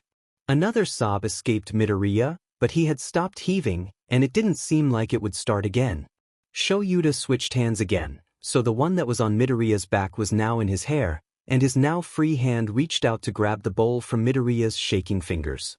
His student's hands clenched around the bowl for a moment when he tried to take it, and he was about to let go, but then Midoriya's hands uncurled slowly, still shaking, and allowed it to be taken away. Shoyuta put it down on the floor on the other side of the couch, so the smell wouldn't bother Midoriya. Midoriya's whole body seemed to sag forward, his arms tentatively coming up to hug himself, and his upper body bending over until he was almost bent in half over his legs. "I'm sorry," he whimpered, his face scrunched up, and his arms hugging his middle as he rocked forward and backward slightly. "You don't need to apologize, Midoriya, it's not your fault. You're sick, you can't help it. It's illogical to be sorry for something you can't help," Shoyuta assured him. Midoriya whimpered, tears once more forming by his eyelids. Shoyuta wanted to reach forward and comfort him, but he didn't know how much contact the boy would want.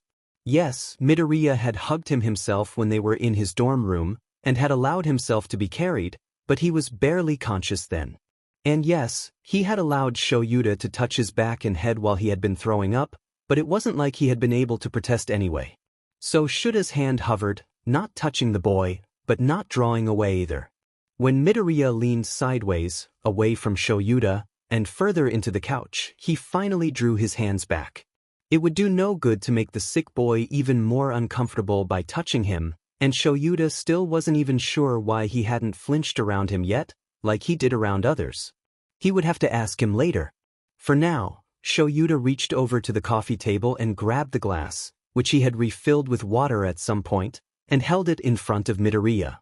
"Izuku," he said softly, choosing impulsively to use the boy's first name again. "Rinse your mouth out, and drink a bit, all right? I don't want you to get too dehydrated." Midoriya cracked his eyes open, glancing sluggishly over to where Shoyuta was holding the glass up in front of him. He tried to grab it himself, but his hands were shaking along with his whole body, from both throwing up and his sobs, and his grip was weak.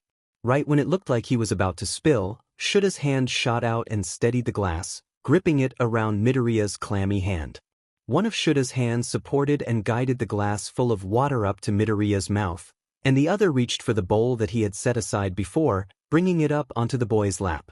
Midoriya took a sip of the water, then, after thinking about it for a moment as his brain tried to catch up with what he was doing, he swished it around his mouth and spat it back out into the bowl, grimacing as he did so.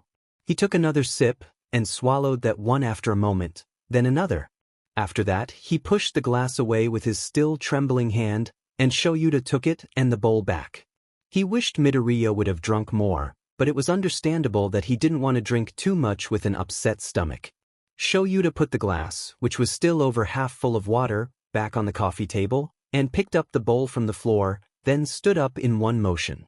He was about to turn away, when he saw Midoriya's hand reaching for him. The boy's head was turned fully towards him, eyes open wide, as he stretched out his trembling arm. "Don, go, Don, leave me all alone," he called out brokenly, his voice hoarse again from crying and throwing up, as well as just from sleeping for a few hours. Shoyuta reached out with his own free hand, and gently clasped his student's hand in his. "I'm not leaving, Izuku, I'll be right back. I'll only be a minute, alright?" Midoriya hesitated for a second, then nodded jerkily, and took back his hand, hunching over himself even more, and pressing himself further into the back of the couch, if that was even possible. Shoyuta turned and walked quickly into the bathroom, wanting to get back to his student as soon as possible. Only a couple minutes later, he was coming back out, bowl emptied out and cleaned. He brought it out with him, and set it down by the couch in case Midoriya needed it again. His student was sitting up on the couch, pressing his side into the back of it, and curled around himself as much as he could. As Shoyuta walked back over to him, and picked up the cloth that had dropped to the floor earlier, Midoriya glanced over at him from the side of his eyes, then averted his gaze when Shoyuta noticed. The hero decided to let Midoriya work through whatever he was thinking about himself for a moment, and went over to the kitchen to refill the glass of water and re-wet the cloth. When he came back, he set the glass on the table and draped the cloth over the back of Midoriya's neck, which was more convenient since he was sitting up. Midoriya shivered as the cool cloth made contact with his skin, and glanced over at Shoyuta again. Sighing, Shoyuta crouched down next to the couch again, closer to the middle so it would be easier for Midoriya to see him. "What is it, problem child?" he asked, his voice his usual monotone, yet holding more affection than it normally would have. Honestly, he was finding it kind of difficult to act indifferently, like he normally would have, around Midoriya. He didn't know whether it was because the kid was sick, because he now knew he was an orphan, or whether it was something else, but he wasn't really trying to fight it. He knew that this kid needed more love and support in his life, and if Shoyuta was able to give it to him, then he would. Midoriya ducked his head even further, so his face was out of Shuta's view, but a moment later, his quiet, rough voice said, "Are you doing this?" "What?" Shoyuta blinked, not having expected that question in this situation. "Why am I doing what, Midoriya? Helping me? Taking care of me?" Midoriya's voice was just above a whisper, and he still wasn't looking at Shoyuta. "Because you're my student, Midoriya," he answered. "Exactly!" Midoriya exclaimed, his eyes alight with something other than the fever. "You're a teacher, so why?" He straightened up more, seeming to be more energetic. Shoyuta would have been happy at how much better he seemed, if he wasn't talking as if teachers shouldn't care at all. He was about to answer in confusion again, when he remembered that Midoriya used to be quirkless. He paused with his mouth open, as Midoriya looked away and hunched up again, seeming to be ashamed. Images and impressions flashed through Shuta's mind, thoughts of a young, presumed quirkless Midoriya being bullied in school, even by teachers. And as hard as that image was to grasp, Shoyuta knew that it was most likely true. Shoyuta sighed, running a hand through his hair. "Izuku," he said, waiting until his student looked shyly up at him before continuing, "just because I'm only your teacher, doesn't mean I don't care. I don't know what kind of teachers you had in the past, but if they made you believe that you didn't matter to them, that your well-being didn't matter to them, then they weren't proper teachers. Do you understand?" Midoriya blinked at him lethargically a couple times, then shook his head slowly, seeming to already be falling back asleep.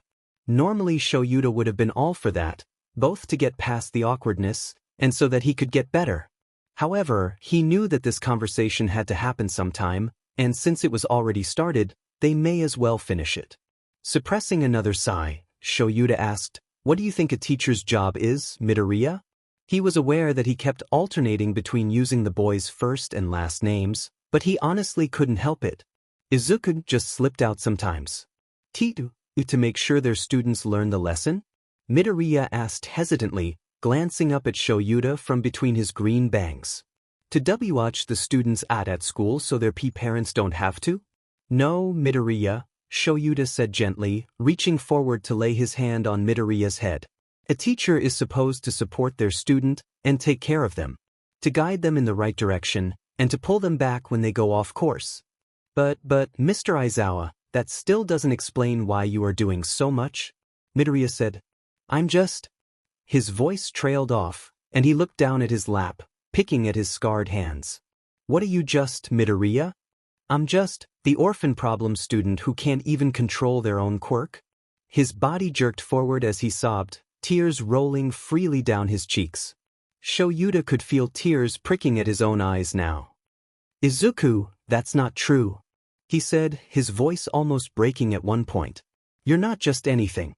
You're a kind, caring person, a good friend, and you're going to be a great hero.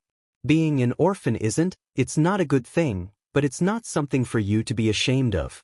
And it's not your fault you can't control your quirk, either. Besides, you've gotten so much better since you first got it. Midoriya looked up at him, his neck tilting to the side as he stared at Shoyuta with tears pooling in his eyes. It is my fault, thought. He cried, more salt water coursing down his face as he blinked.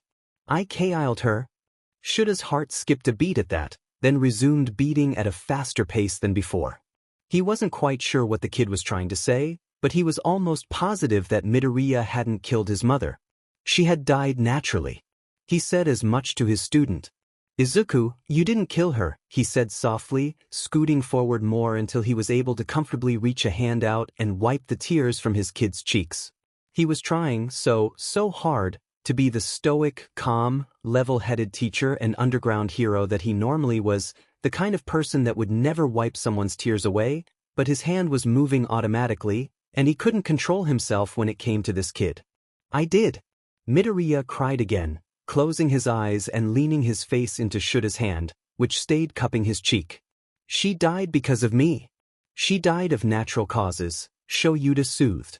She died of stress and overwork, because she had to deal with me.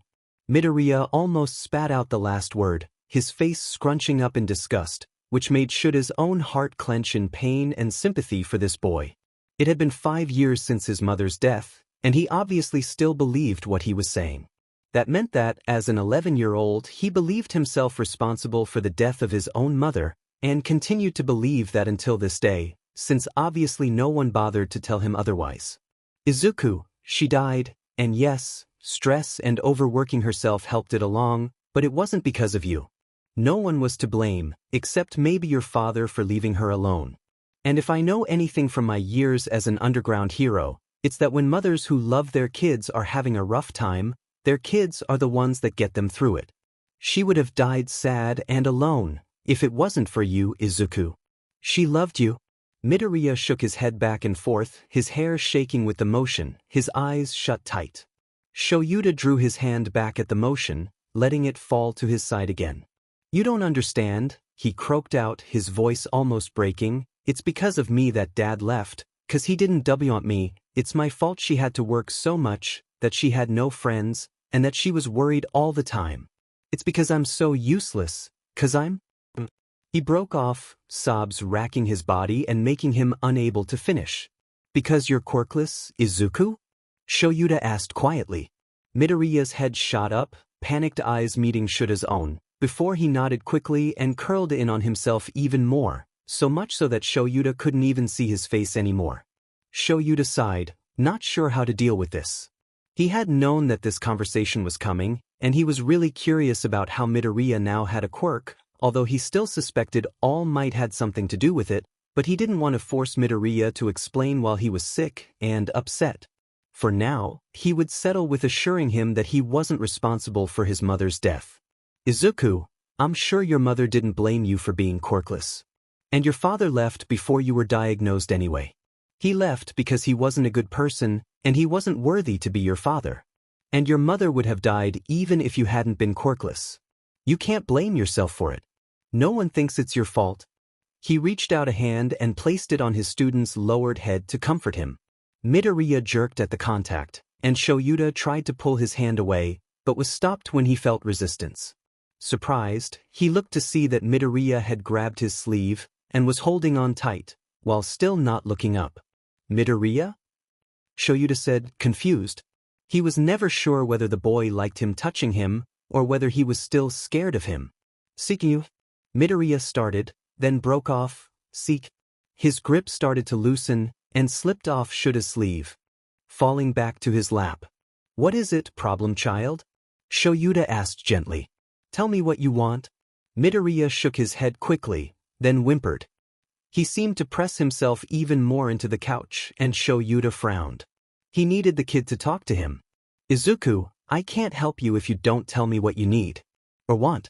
So tell me, I want to help. Midoriya's shoulders hunched up to his cheek, but he did glance at Shoyuta from behind his bangs. IW. He didn't continue, instead lifting up his arms, reaching out towards Shoyuta. It took a second before Shoyuta understood it, but it was hard to mistake the universal sign of wanting a hug. "Sure think, kiddo," he said, opening his own arms and leaning forward, wrapping them securely around his student. Midoriya immediately hugged him back, leaning into him from where he was sitting on the couch, and pressing his face to Shura's shirt, sniffing a few times as he tried to hold back his tears. The hero could feel his shirt getting wet with the boy's tears, but he only hugged his student harder. Izuku, it's all right. I'm right here," he murmured in the boy's ear. "I'm sorry," Midoriya cried. I'm sorry." His words were slurred together and muffled by the shirt, but Shoyuta wished that he didn't have to hear them at all. "Don't apologize, problem child," he said. "None of this is your fault. I'm sorry I forged documents and didn't tell you I was quirkless, and you have to deal with me and I'm SIic." He was repeating his apologies from earlier, Shoyuta realized. He was either so sick he didn't realize, or he just didn't believe Shoyuta before when he had assured the boy it was all right. He would have to say it again, and he would do the same for as many times as Midoriya needed. "Izuku, stop!" Shoyuta exclaimed, gripping the boy's shoulders and pushing him back. "Stop apologizing. I don't blame you for anything. Yes, you shouldn't have forged documents, and yes, I would have liked to know you used to be quirkless, but I don't blame you. If anything, I blame All Might for me not knowing your quirk status." Midoriya's head snapped up, his eyes wide and panicked. "How did you know it was All Might who gave me my quirk?" he asked hurriedly. Shoyuta smirked internally, but kept a straight face on the outside. "It's not that hard to guess, Midoriya. You both have similar quirks, and your relationship is different than just the standard teacher and student relationship. And I didn't know until you told me just now." Midoriya groaned, letting his head sag forward until it was resting against Shura's chest. Shoyuta allowed himself to smirk at his student's blunder, but quickly sobered when he felt his student shaking slightly against him. "Midoriya," he said, reaching his hand up to slide it against the boy's face, which was still too warm. "You're still really sick. You should get some more sleep." Midoriya's breath hitched, and Shoyuta thought he wasn't going to move, but then he slowly backed away, keeping his face lowered, although Shoyuta could still see the dried tears on his face. As if reading his thoughts, Midoriya brought a hand up to his face and wiped away the tears with the back of his hands. "He's just like a little kid," Shoyuta thought fondly, before shaking himself mentally and abandoning such thoughts. He really wasn't acting like himself today. Midoriya scooted himself on the couch until he was able to lay down with his head on the pillow again. Shoyuta moved the still damp cloth from the boy's neck to the side of his face, still trying to bring down the boy's fever. He grabbed the light blanket from where it had been bunched at his student's feet, and laid it gently up around his waist. When he glanced back to look at his student, he found bright green eyes, too bright, fevers too high, staring back at him, an unreadable expression on his face. "Go to sleep, Izuku," Shoyuta said, leaning back on his heels. Midoriya blinked lazily at him, before his eyes closed again, his face smoothing out. "Night, Dad," he murmured drowsily, before his breathing evened out. Shoyuta almost fell over in surprise. He had almost forgotten about Midoriya calling him Dad earlier, but now, apparently it wasn't just a one-time fluke. He really needed to have a talk with Midoriya about that. But first, he needed to have a talk with a certain former #1 hero. Making sure that Midoriya was asleep, Shoyuta made his way back over to his chair and pulled his phone out. Searching through his contacts, he stopped when he got to the right one, hesitating for a moment before he pressed the button to call. The person on the other end picked up after 2 rings, but Shoyuta didn't give him a chance to say anything before he spoke. "Yagi, we need to have a talk about Midoriya's quirk." When Izuku woke up, it was to the smell of something cooking. He was still tired and considered going back to sleep, but the smell was so good he had to figure out what it was. When he opened his eyes, he stared at his unfamiliar surroundings, not sure why he wasn't in his dorm. As his eyes glanced around the room, however, his mind flashed back through his memories, reminding him that he was at his teacher's apartment at UA. Everything that happened was a bit foggy, but it was coming back to him slowly. About how Mr. Aizawa knew he was an orphan, and even that he was quirkless. Izuku's face heated up at his. He remembered him breaking down in tears in front of his teacher, and then asking for a hug like a little kid. Mr. Aizawa must think he's so pathetic now. Before he knew what he was doing, his legs were swung over the side of the couch, and his arms were pushing himself up into a standing position. The world spun around him, and there was a moment where he thought he might fall down, but he managed to stay upright, and the spinning slowed down after a few seconds. The blanket fell onto the floor, and when he glanced down, he noticed there was a cloth lying on the couch too, but he ignored them in favor of following the smell to its source. He entered the kitchen through a doorway across the room, hearing a small clank coming from there. Pausing in the doorway and gripping the frame hard, he stared in surprise at the sight he met. Mr. Aizawa was standing at the stove, facing away from Izuku, with an apron on, and stirring a pot of something.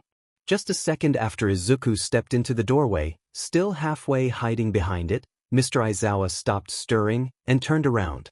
"You're awake," Mr. Aizawa said, his voice monotone like usual before today, with just a hint of surprise in it. He put down the spoon he was using to stir and walked over to where Izuku was standing, wiping his hands on his apron as he went. The apron was a cream color, with little cats on it, Izuku noticed distractedly. Izuku's attention had drifted off, taking in his surroundings, so he was shocked back into awareness when he felt a cold hand touching his face. He blinked a few times, sluggishly looking up so he could look at Mr. Aizawa's face with bleary eyes, just standing there as his teacher moved his frigid hand from Izuku's forehead to the side of his face and then to his neck. Izuku could feel a shiver building up as that happened, which shook his body harshly as the older man's hand reached the back of his neck, before it was drawn away. "Your fever's gone down quite a bit, but you're still really warm," Mr. Aizawa said as he walked back over to the stove. "How are you feeling?" "Fine," Izuku stuttered out, his voice cracking on just that one word. He tried to clear his throat, but ended up coughing into his elbow before it felt clearer, which resulted in him wincing as the harsh movement sent a jab of pain through his head. Mr. Aizawa turned and raised an eyebrow at him, before starting to rifle through his cupboards. Just that one action made Izuku flush and look down in shame. Or, it would have made him flush had he not already been flushed from the fever. His teacher started scooping out some of whatever had been in the pot he was stirring, and putting it into a bowl he had grabbed from the cupboards. "Care to try that again?" he asked, not even looking at Izuku. Izuku paused, not sure what to say. He knew his teacher would know if he was lying, but he wasn't sure how much the man wanted to hear. Most people didn't like it when he complained. I feel sick," he said, deciding being honest was his best option. He knew his teacher appreciated honesty above most things, and if he did get mad at Izuku for complaining, like the greenette anticipated, then at least Izuku would know what he thought of him, and could be out of this space, where everything seemed wrong, and his emotions and reasonings were conflicting. "My head hurts, and I'm hot and tired, and that smells really good, but I don't think I'm hungry, or that I could keep anything down, and I'm really thirsty too. And everything seems kinda spinny, if that makes sense." Izuku clamped his mouth shut, knowing that he was going to get yelled at for muttering and for complaining.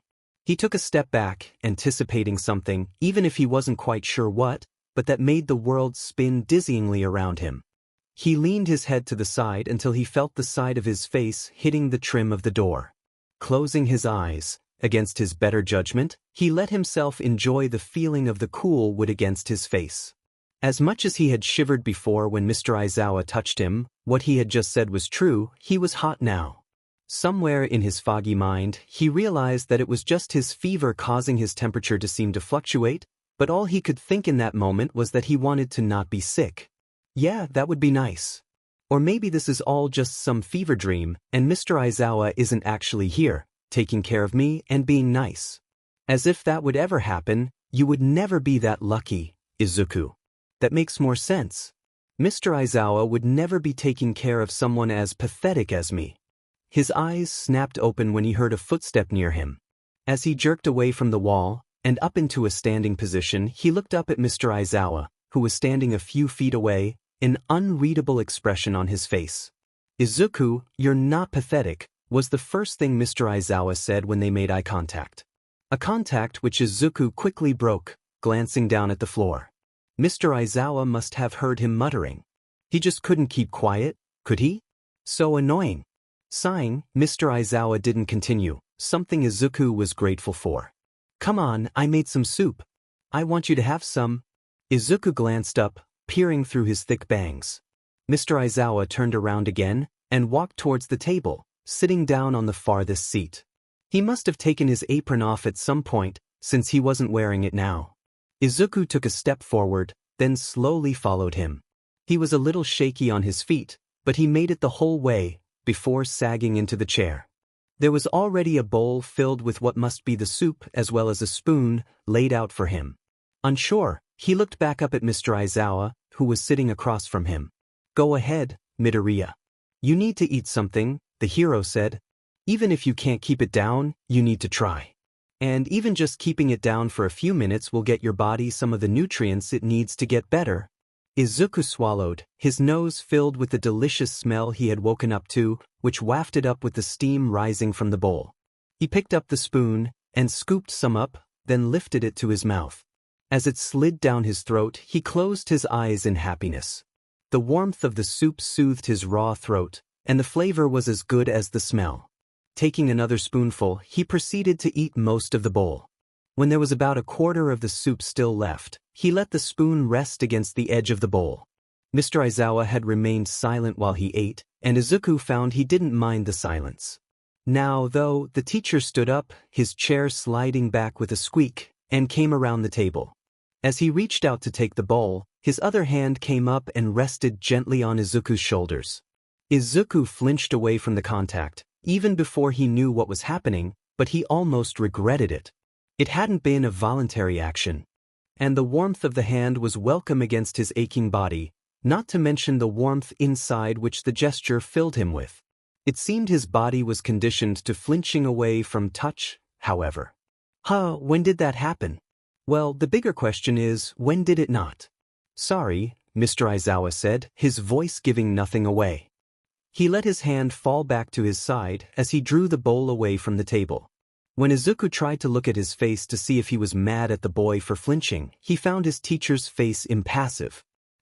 It's fine, Izuku said. And it wasn't a lie, truly. He didn't mind Mr. Aizawa touching him, he just wasn't used to it. Mr. Aizawa set the bowl down in the sink across the kitchen, then came back and sunk into his seat again, after sliding it around so he could sit nearer Izuku. He placed his elbows on the table and leaned his head against his clasped hands. Izuku was debating if he should say something when the man spoke. It's not fine, is Midoriya. I don't know what made you start flinching away from touch, or sudden sounds or movements, although I do have an idea. But whatever it was wrong. You shouldn't have learned to be so afraid of people. And it's not a good thing, but it's not something you should be sorry for. It's just a way you defend yourself, and that's fine. I'd rather you not feel like you have to always defend yourself against everyone, but I understand. And I'm sorry for touching you without your permission. At that, Izuku's head snapped up from where he had been staring at his hands, folded in his lap as he twisted his fingers together. No, he shouted, then flinched back in fear, since he had just yelled at his teacher. When he saw Mr. Aizawa's face stay passive, he mustered up the courage to speak again. I don't mind when you touch me. I don't like it when other people do, but if it's you, it's fine, I trust you. I just can't stop myself from flinching. He glanced quickly down at his hands again, running his fingers along the jagged scars of his right hand. I trust you. Those words had just slipped out of his mouth. They were so easy to say, and yet he felt as if they were more impactful than anything else that had been said that day. Yes, Mr. Aizawa knew he was quirkless, and that he was an orphan, but now he had also just told his teacher that he trusted him? It's not that it wasn't true, he just didn't want to know how Mr. Aizawa would react to that. Izuku hadn't noticed that he had scrunched his eyes shut, until they opened again when he heard the scrape of the chair on the floor. His eyes were trained on his teacher as the man stood up, walked around the small table, and reached out towards Izuku. All of his movements were slow and telegraphed, giving Izuku time to stop the motion. The greenette's eyes followed the hero as he moved, watching his hand reaching out, up until the time when it was placed on his head, the weight of it sinking into his curls, and the warmth erupting over his scalp. For some reason, it soothed the headache that had been pulsing in his head at the back of his mind. Izuku's eyes snapped to Mr. Aizawa's face, looking with awe at the emotion he saw there. Mr. Aizawa's lips were corked up into the barest of smiles, the rest of his face remained the same, but his eyes held so much emotion, Izuku didn't even know what it was. It reminded him of the look All Might would give him sometimes, but it was also different. When it was Mr. Aizawa, it just seemed so much deeper, so much more. I'm glad you trust me, Izuku. And I hope you know that I would never hurt you. I know I said this before, but I don't know if you remember. I care about you, Izuku, as more than just your teacher. And I know it will be hard for you to understand that with your past, so I'll say it as many times as you need, until you can believe me. Okay? Izuku blinked back tears as he nodded, looking back to his lap. He had an idea about what the emotion displayed in Mr. Aizawa's face was now. It was love for him. Mr. Aizawa loved him, he cared for him. Izuku didn't think he deserved it, but he wanted it. He wanted it so much. He swallowed thickly, but the tears kept pricking at the corners of his eyes. A sob escaped him, and as if that was the cue, hot tears started rolling down his cheeks and falling onto his hands. He gasped in a breath, trying to control himself. It wouldn't do to go crying again. It seemed all he had done in the last day was cry in front of Mr. Aizawa.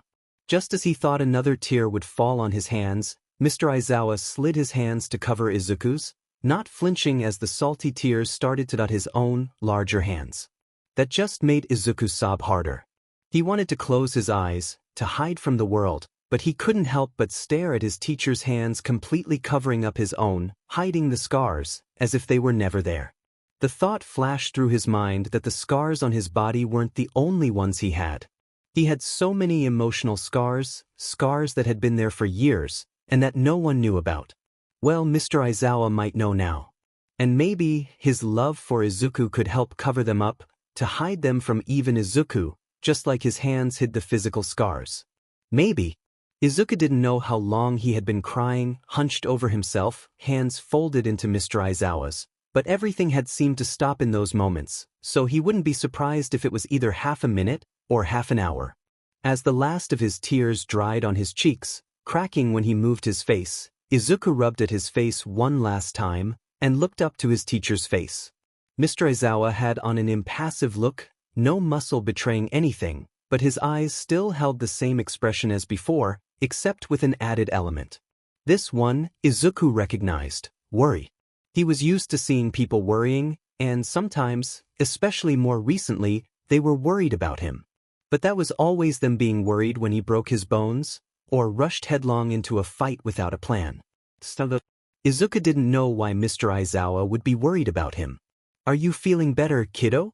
Mr. Aizawa asked, slowly rubbing his thumb along Izuku's hand.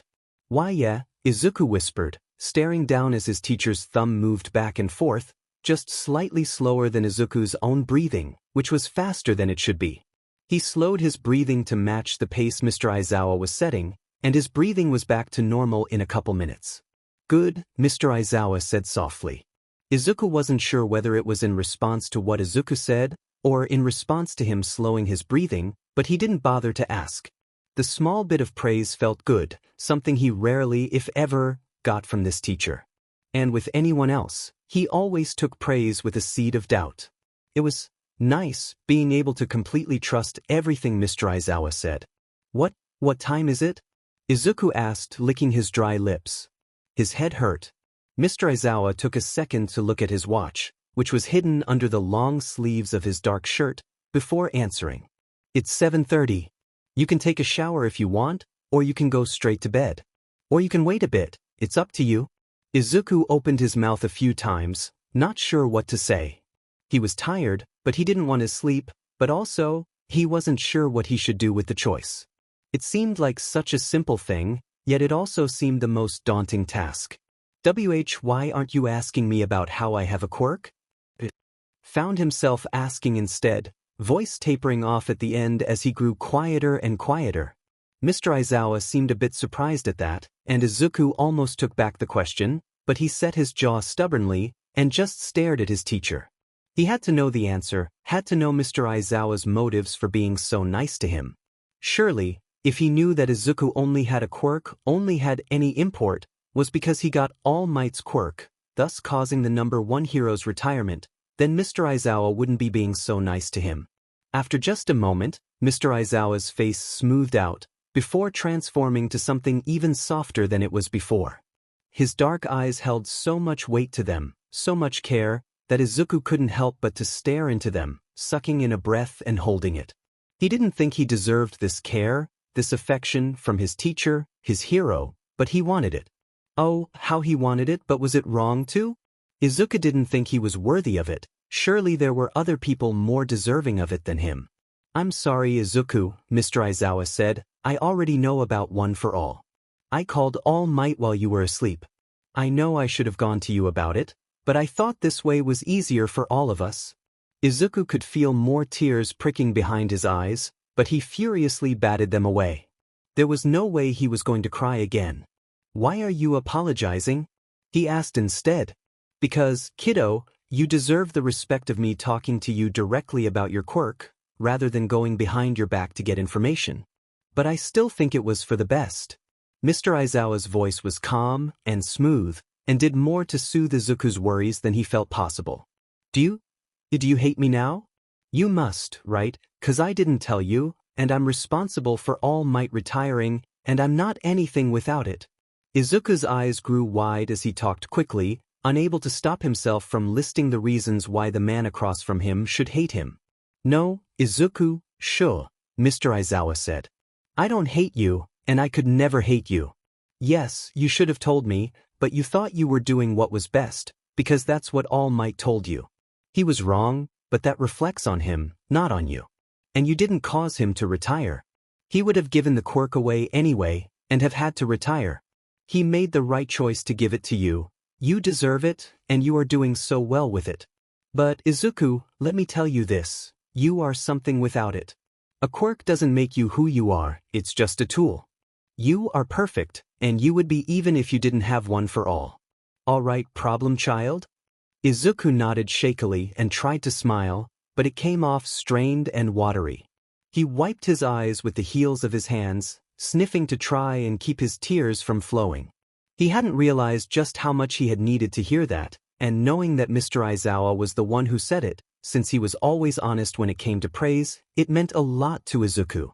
Even if he wasn't too sure about it, wasn't sure if he quite believed it or not. He would try to believe it, but it was hard when it went against everything he had been told for the last 10, at least, years of his life. K. He forced out, not looking at his teacher. Can I have that shower now? Mr. Aizawa huffed out a breath, which could have been a laugh, and could have been a sigh. Izuku wasn't sure. Yeah, kiddo, you can take a shower. He stood up from his chair, then pushed it back to its spot under the table. When Izuku peeked out at him from beneath his bangs, he was standing with his arms loose at his sides, looking away from the greenette. Izuku stood up too, going slowly so he wouldn't aggravate his headache. He followed Mr. Aizawa out into the living room, and then waited, unsure what to do, while Mr. Aizawa walked over to the door on the other side of the room. Izuku was expecting him to keep going, and so was surprised when Mr. Aizawa just reached down when he got to the other end of the couch, then started walking back over to Izuku. He was pulling something behind him. Izuku's suitcase. I'm assuming you should have everything you need in here, Mr. Aizawa said, stopping a few feet away from Izuku, still holding the handle of the suitcase. If not, you can use the soap in the shower, and there are towels and cloths above the sink. Help yourself to whatever you want. Okay? Izuku nodded, biting his lip, and reaching for the handle to his bag, which Mr. Aizawa held out to him. First door on your left. I'll check to make sure you're all right if you're not out in 15 minutes. And call me if you need anything, or some help. We don't want you fainting in the shower. Mr. Aizawa gestured across the room to the hallway that Izuku had seen before. Yes, sir, Izuku murmured, taking his bag and walking in the direction of the hall.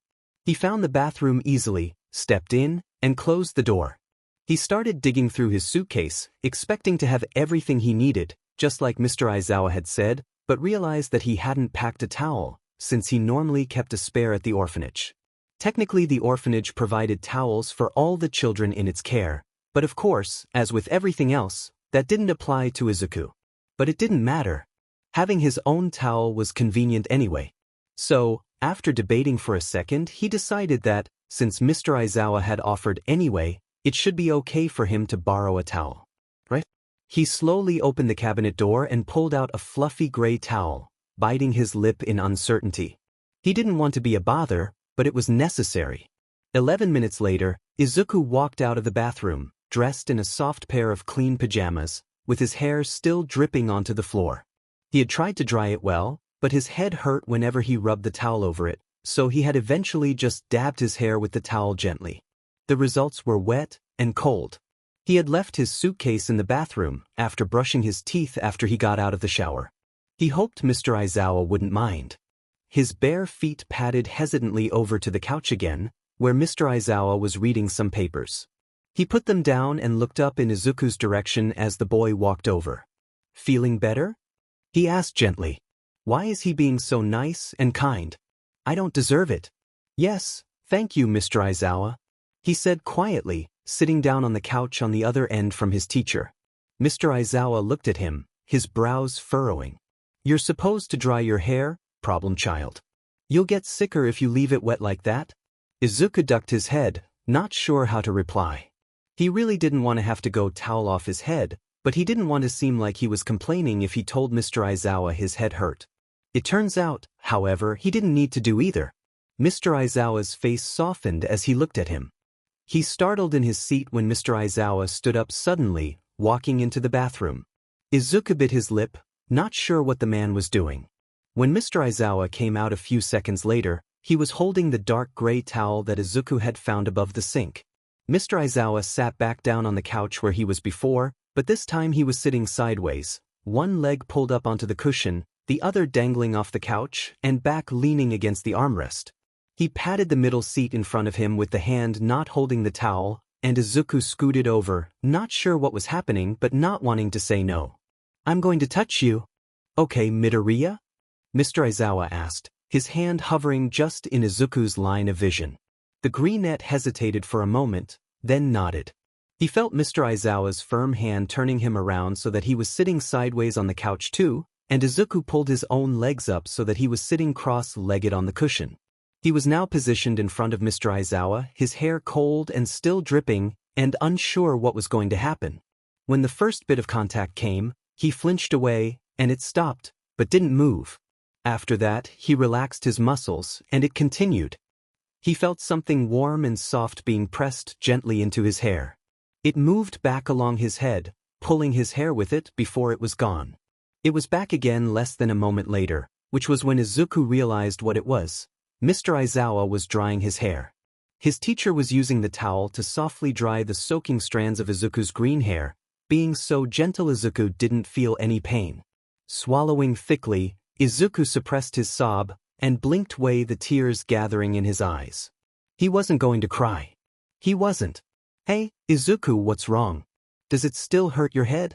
His teacher's calm, deep voice came from behind him. Obviously, he wasn't doing as good a job at not crying as he thought. And that one sentence sealed his fate. The sob came out, jarring his shoulders, and a few tears escaped. He shook his head though, not wanting his teacher to think that he was hurting him. A stab of pain shot through his head at the motion, but it was better than talking. He knew that would most likely just result in more tears. His teacher just hummed, continuing to towel off Izuku's hair with long, gentle strokes.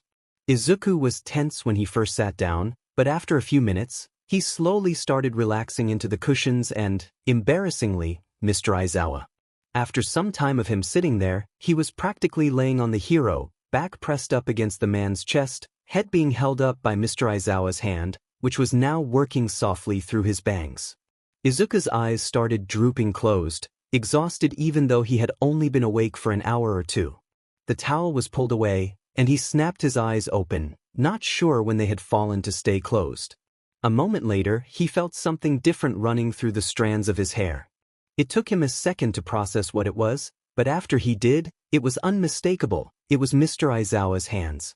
His teacher's long fingers were running through his hair, untangling the occasional knot, and massaging his scalp as he went. The heat and the massage made Izuku relax into him even more. His limbs felt like jelly. His eyes started to slip closed again, against his will, but he was snapped awake when Mr. Aizawa sat up, pushing Izuku with him. Izuku moaned, slack in his teacher's hold. He wanted to just flop face first on the couch and sleep, and he was about to do that, but Mr. Aizawa had an arm around Izuku's chest, holding him back against the man. "Let's get you to bed, Izuku," Mr. Aizawa said, standing up and helping Izuku himself get up. The greenette rubbed his eyes, even as his feet stumbled forward, being dragged along by Mr. Aizawa's firm, but gentle, hand on his shoulder. "Where we goin'?" he asked blearily, noticing they were almost to the hallway. In a second, they had passed the bathroom, and turned into the darkness of the next room down. Mr. Aizawa flicked a light switch on, and Izuku recognized it as a bedroom.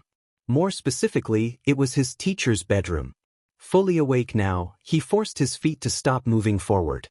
"Are you okay sleeping in my bed, Midoriya?" Mr. Aizawa asked, halting beside Izuku when the boy stopped. "I changed the sheets before while you were sleeping." "That's fine, but what about you?" Izuku mumbled, looking at the queen-sized bed situated in the middle of the wall to the right. There was also a dresser up against the left wall, and a desk in the far corner, plus 2 bedside tables on each end of the bed. All that was on them was a lamp and an alarm clock though. The room was very bare. The sheets were a soft gray, peeking out from under the navy blue comforter. "I'll sleep on a futon on the floor." "I've slept in worse places, it's really not a problem, kid," Mr. Aizawa answered. "I can just sleep on the sea couch and you can each have the bed," Izuku whispered, taking a step back. He hated to inconvenience people, and he had already done that with his teacher enough. "If you sleep on the couch, I'll just sleep on a futon on the living room floor. You're still really sick, I'm not going to leave you alone." "Really, problem child, it's fine." "It's no problem at all." Izuku hesitated, even as his heart warmed at what Mr. Aizawa said. It had been a long time since someone cared enough about him to be that worried for him, just because he was sick, and to be willing to inconvenience themselves just to make him more comfortable. He took a hesitant step towards the bed, then another, until he was close enough to get on it. He glanced sideways at Mr. Aizawa, watching the man for a change of expression, before flipping the blankets back and crawling under. "Do you need anything, kiddo?" Mr. Aizawa asked, standing a few feet away from the bed. Izuku shook his head. "Okay, I'll set up my futon then." Mr. Aizawa walked out of the room, but Izuku could still hear him moving around, and he came back in a few minutes later. He was holding a plastic bucket, which he put down softly on the bedside table closest to Izuku. "Just in case," he grunted, causing Izuku to blush in embarrassment. He couldn't believe he threw up around Mr. Aizawa. By that time, Izuku had already situated himself in the bed, laying on his side so he could watch as Mr. Aizawa then laid a futon out on the floor and slid under the light covers himself, after turning off the lights. He must have turned the lights off in the other rooms too, because as soon as he flicked the switch for the light in the bedroom, the whole place was engulfed in darkness. The hero laid on his back, not looking at Izuku, but his voice could still clearly be heard. "Wake me up if you need anything, okay, Izuku? And I mean anything." "'Kay," Izuku said, swallowing thickly. It seemed like all he wanted to do today was cry. But this time, it was easier to fight down the tears. He closed his eyes and, listening to the sound of his teacher's breathing, he fell asleep. Shoyuda woke up suddenly, his ears ringing with sleep. As a result, he didn't hear what had woken him up until a couple seconds later, and by the time he realized what it was, he took a few extra seconds to flip the blankets off him and stand up from his low position on the futon. It was only a few seconds, but those were a few seconds where he wasn't helping Midoriya, who was hanging off the bed, barely supporting himself with a shaking arm on the mattress, while his other arm worked at holding the bucket up to his face. It was the sound of his gagging that had woken Shoyuda, and now the hero could hear as the greenette threw up the soup that he had eaten earlier. In another couple seconds, Shoyuda was sitting down gently on the bed beside his student, reaching out to grab the bucket with one hand and putting his other arm around Midoriya's back. He kept a hold of the bucket firmly, and as Midoriya had a small break from his heaving, he used all the strength in his other arm to pull Midoriya up and sideways, until his side was pressed against Shuda's, leaning on the hero instead of on his shaking arm. Midoriya's hands came up to grab the bucket again, one of them moving sluggishly and still trembling from when he had had his whole weight resting on the single limb, and the other one with smaller movements, since it was trapped between him and his teacher's side. Shoyuta released his own grip on the bucket when he was sure his student was holding it firmly enough, and used his hands for a different purpose. One of them rubbed gently but firmly up and down Midoriya's back, feeling the boy's back shaking as he dry heaved into the bucket, and as he started crying again. The other one ran through the boy's messy, sweaty hair, gently easing through the knots, and pressing his fingers against the head in a massage as he went, just as he had done earlier. Midoriya was done much sooner than he had been earlier, since he had less in his stomach to expel, even though his body tried, even after his stomach was empty, to get rid of the poisons it detected in his system. That's the way stomach bugs worked, even if they weren't pleasant. It would have been a good thing if the human body wasn't confused into thinking that it could expel germs by expelling, well, everything. Midoriya heaved in a shaky breath, then gasped it out, and took another in, seeming to have finally stopped throwing up. Shoyuta rubbed his hand down the boy's back once more, then moved his hand to squeeze Midoriya's shoulder in, what he hoped was a comforting gesture. Shoyuta had been silent up till then, the only sound having been the sound of Midoriya throwing up, until Midoriya spoke. "Sorry. I'm so sorry," he hiccuped, taking in a shaking breath, even as large tears rolled down his cheeks, barely visible in the darkness of the room. "It's all right, Izuku," Shoyuta said as gently as possible. "You can't help it, you don't need to apologize." He took the bucket from Midoriya's still shaking hands, and put it on the floor next to the small table. "But I woke you up," Midoriya's voice kept cracking, which was totally understandable, and would have been totally fine, if not for the fact that Shura's heart cracked with it. "Sure," Shoyuta ran his hand, which had been going through Midoriya's hair before, down his student's face, wiping away the tears there even as more fell. "I told you to wake me up anyway, kiddo. But I'm sick and am bothering you." Midoriya leaned more into Shura's side, pressing his tear-stained face up against the man's shirt. His voice was slurred and muffled, and Shoyuta could feel the boy sagging against him. "You're not bothering me, Izuku, and you can't help being sick. Everyone gets sick, even me sometimes." He reached out an arm and put it on Midoriya's shoulder, squeezing it gently and pulling the greenette closer for a second, before letting go. "Do you want a drink, and wash out your mouth, or brush your teeth, kiddo?" he asked softly. Midoriya hesitated for a moment, before nodding, and moving to sit up, rubbing at his eyes sluggishly with his hands. "Drink, and brushing teeth?" he mumbled from behind his hands. Shoyuta nodded, then stood up, waiting until Midoriya did the same, and was steady enough on his feet, before walking out of the room, making sure to avoid the futon on the floor. He flicked the dim light of the hallway on, hearing as Midoriya stumbled after him, yet somehow still stepped mostly quietly. "I'll go get you some water, you brush your teeth," he directed, pointing to the bathroom door, before heading to the kitchen. He poured 2 glasses of water, drank from one of them, then grabbed the other and headed towards the bathroom. Midoriya was just finishing as he got there, bending down to rinse his mouth out. Shoyuta leaned against the doorframe, glass in hand, and looked at the opposite wall, trying to give the kid some privacy. Midoriya dried his hands and face, then turned to Shoyuta, who just held the glass out to him in an offer.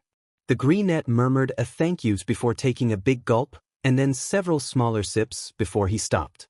Seeing the boy hesitating, Shoyuta asked, "Are you done?" keeping his tone even.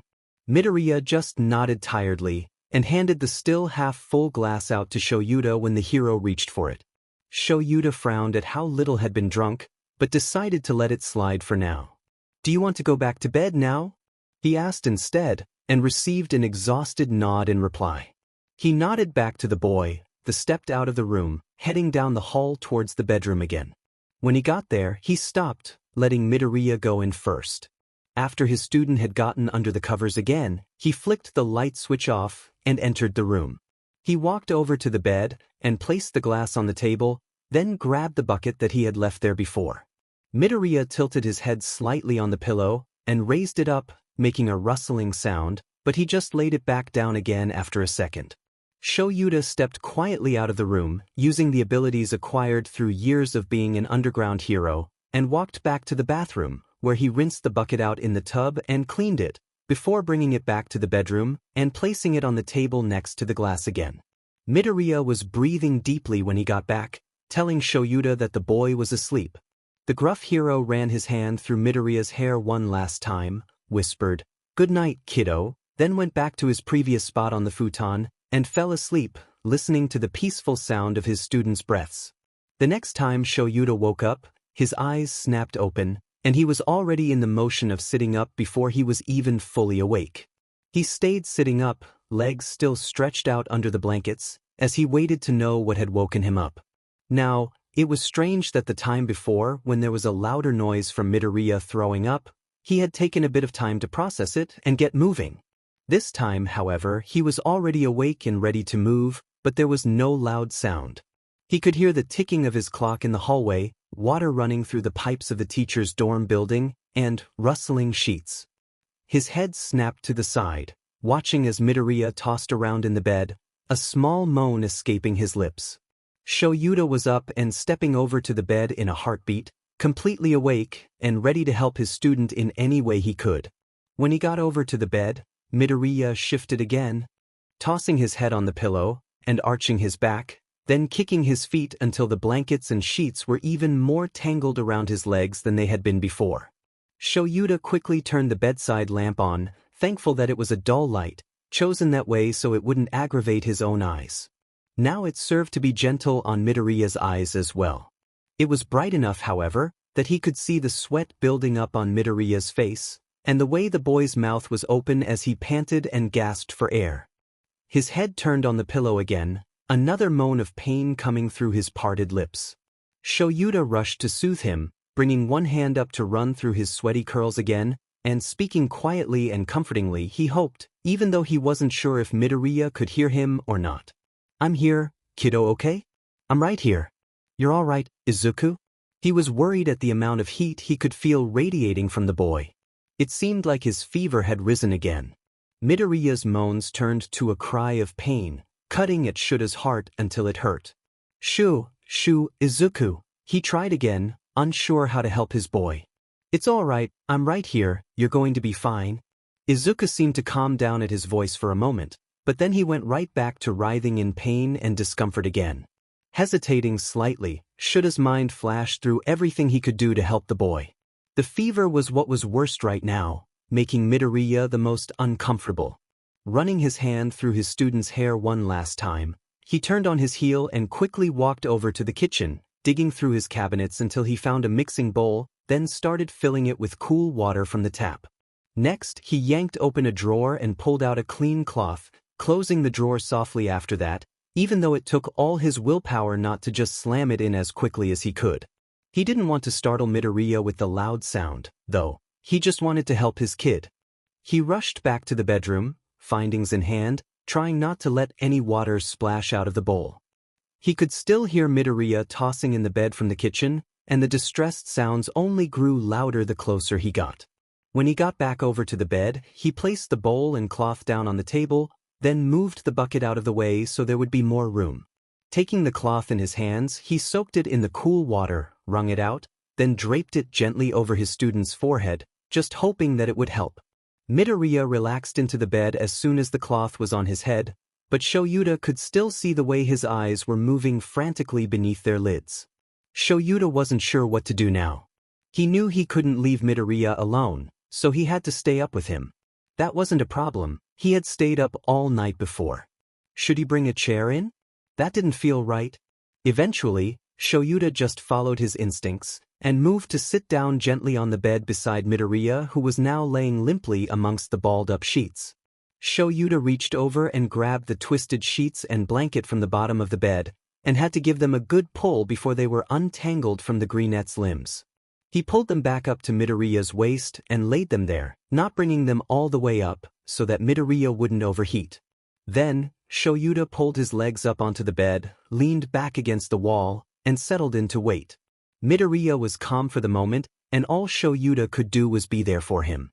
Shoyuta spent the rest of the night sitting beside Midoriya, calming the boy down when he started moaning and thrashing in distress, and working to keep the cloths cool and on his forehead. Midoriya kept tossing his head around as he moaned, kicking at his blankets until they were balled around his legs. It was a constant battle for Shoyuta to keep the sheet, at least, pulled up to the boy's waist, and the cool cloth on his forehead. After some time, Shoyuta noticed that the space between them, which had been about a foot when he first sat down on the bed, had gradually lessened until it was only a few inches. The hero didn't want the kid getting too warm from his own body heat, so he slid his arms under him gently and moved him over so he was more in the middle of the bed. That only lasted for about 10 minutes, before Midoriya had again closed the distance. Shoyuta raised an eyebrow at his student, unsure if it was just the pull of gravity pulling Midoriya to where Shoyuta was sitting, or if it was something else. He once again straightened out the blankets, and shifted Midoriya so he was a couple feet away. This time, he watched the boy closely, allowing him to see how Midoriya scooted over, inch by inch, until he was pressed right up against Shuta's side, head burrowing into Shuta's stomach as he sat there. Shoyuta had lifted up his hand as Midoriya scooted over the last few inches, not wanting Midoriya to be laying on top of his arm, and now, not knowing what to do with it, he just set it back down gently, until it was resting softly on Midoriya's back, rising and falling with the kid's breaths. Shoyuta adjusted the cloth on the boy's forehead, since it had been just about to fall off. On second thought, he grabbed the drying cloth and re-soaked it, before draping it gently over Midoriya's forehead again. Then, letting out a deep breath, he leaned his head back against the wall behind him, and closed his eyes.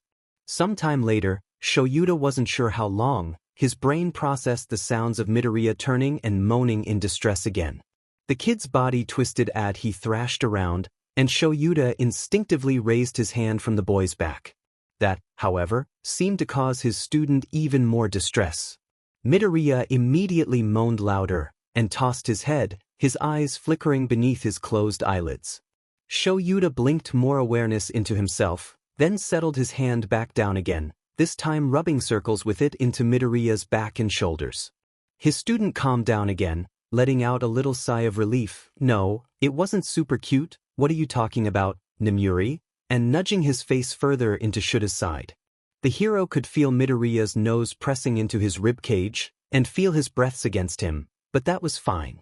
As long as Midoriya was comfortable. Realizing something, Shoyuta decided to test out his theory.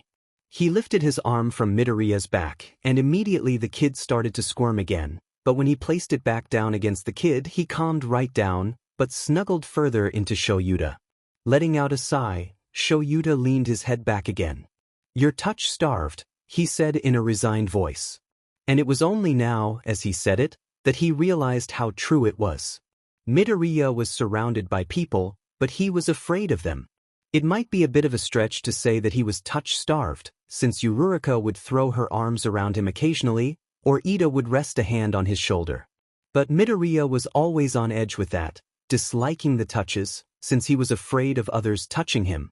All Might, too, was constantly lavishing him with physical affection, but Shoyuta had never seen Midoriya react positively to any of it. So yes, the boy was touch-starved. And if Shoyuta was the one who could provide him with what he was lacking, in the form of physical affection that Midoriya wasn't afraid of for some reason, then he would supply it as much as it was needed. Sighing again, Shoyuta moved his hand to Midoriya's head, running his hand through the sweaty curls once more. After a few strokes through the boy's hair, he felt Midoriya relax even farther into him, seeming to be completely melded to Shuta's side on the bed. The heat radiating off him was uncomfortable, not to mention the fact that Shoyuta wasn't sure how good it was for Midoriya to be this close to him, and possibly raising his fever with the hero's own body heat. But Shoyuta didn't think he could get Midoriya to stay away for long. He would just have to keep applying the cold clothes and hope that would be enough. And he could survive the uncomfortable, stuffy heat himself. He had survived through worse for his students, and he would suffer through much more for them, and for this one in particular. With that thought, Shoyuta settled back in for a long night. Shoyuta woke up with a jolt, wincing at a sharp pain in his neck, from sleeping sitting up. His back wasn't liking it too much either. Why was he asleep sitting up again? Midoriya. His neck snapped down, causing another jolt of pain, but he ignored it in favor of examining his student. Midoriya seemed to be mostly fine, but the cool cloth had fallen off and wasn't wet anymore when Shoyuta touched it. Bringing his hand to Midoriya's forehead, Shoyuta hissed when he felt how high the boy's fever was again. He glanced over at the clock on the nightstand, seeing that it was around 5 in the morning. He looked back down at Midoriya when he felt a pressure in his side. The green ant was trying to burrow even deeper into Shuta's side, shuffling on the bed and twisting his face into the hero's ribs. His legs kicked against the blankets and the mattress as he tried to push himself further into Shoyuta. "You can't get any closer than that, kiddo," Shoyuta murmured softly, running his hand through his student's hair once again. It seemed more knots had replaced the ones he had untangled earlier. And, as always, this particular student was determined to be contrary. Midoriya moaned in response to his words, fluttered his eyes open slightly, and promptly began to crawl into Shuta's lap. The hero just lifted his hands, not doing anything to hinder the boy's movements, but not helping either. Finally, a minute or so later, a half-asleep Midoriya was curled up in Shuta's lap, feet sticking out the side, head tucked under his teacher's chin, and arms pressed up between their two bodies. He was shaking and his teeth were chattering slightly. "See cold?" he whimpered, trying harder to dig even further into Shuta's stomach. Shoyuta could feel the boy's shivers shaking his own body, but he could also feel the intense waves of unhealthy heat pouring off him. "No problem, child, not cold. Very much not cold. Way too hot." He laid his hand on the boy's forehead, wincing at the heat even as his student shivered even harder from his cold touch. "Well, cold in comparison to the fever, anyway." Midoriya just moaned again, and curled up even further. Lowering his arms, Shoyuta grabbed the cloth and redunked it in the water again, then laid it across Midoriya's neck, since it was more easily accessible than his forehead, which was currently being pressed up to Shuta's own neck, hardly allowing him to breathe properly. Shoyuta tried shifting Midoriya back to the bed, instead of resting on him, but the boy just whined and clutched at him until his knuckles turned white, and scrunched his eyes up in determination. Letting out a sigh, Shoyuta just rearranged himself on the bed, scooting over until he was more in the middle, and had less of a chance of falling off, and settling back against the wall again. He may as well try and get some more rest where he was, since Midoriya didn't seem to want to be moved. His arms were settled around Midoriya's body, holding him close enough that it was secure in the man's arms, but not tight enough to be constricting. His student was safe, if not completely fine, and in his arms at the moment, and that alone was enough to relax Shoyuta enough until he fell asleep again. Izuku's eyes snapped open, and he knew something was wrong. He wasn't sure what it was, but there was something missing, something that had been there before when he was there. Where was there? Where was here? He let his eyes slide closed again, finding it took too much energy to keep them open. The darkness was nice. It was black like the night sky. No, that had stars. It was like Mr. Aizawa's hero costume? And his hair, Mr. Aizawa. His eyes were open again. When did that happen? Wait, no, where's Mr. Aizawa?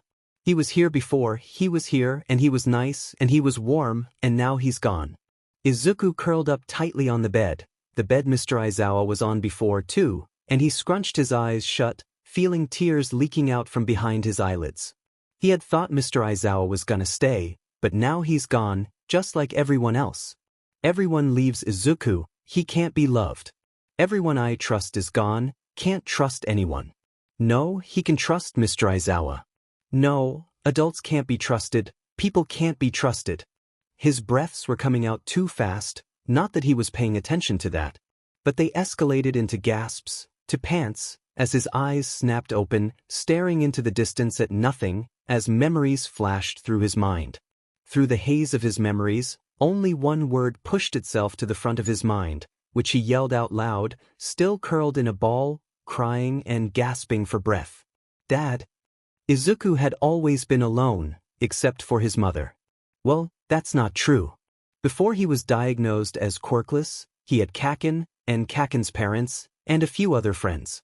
After his diagnosis, though, Kaken became a bully, along with every other kid he could have possibly called a friend, and he didn't see Kaken's parents as much, since the two boys weren't friendly anymore.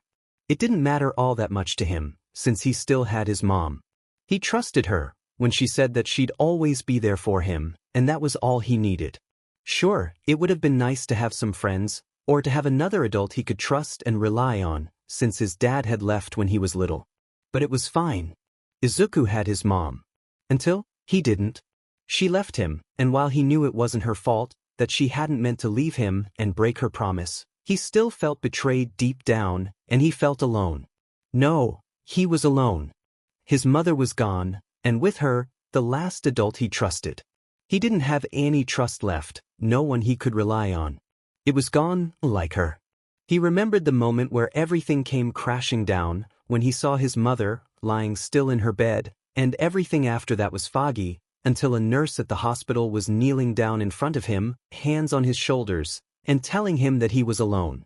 His mom was gone, and he was taken to an orphanage. He had briefly hoped there that he could trust the adults there, since he knew right away that the kids wouldn't like him, but that hope, too, was dashed.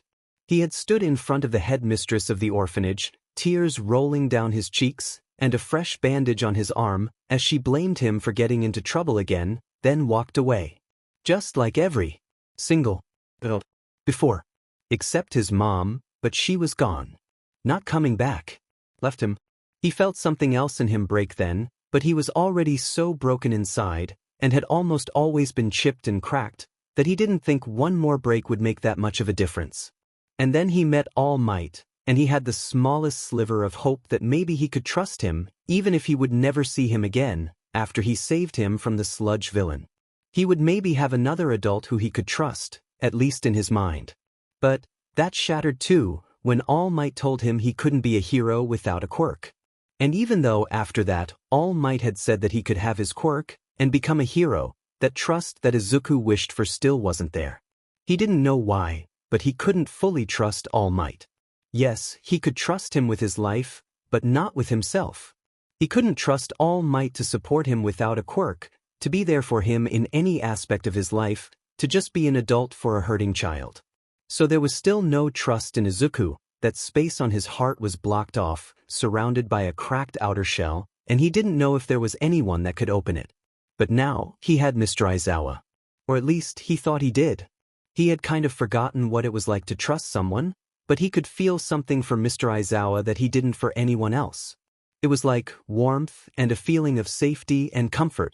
He felt like he could be himself and not get judged or hurt. It was nice.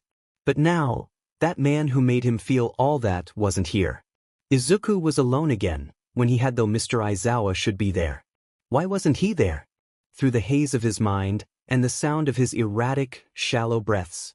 Too fast, not here, it's hot, can't trust. He barely registered the thumps that slowly got closer to him. If he had been able to focus more, he might have recognized them as footsteps, and realized that Mr. Aizawa was coming back.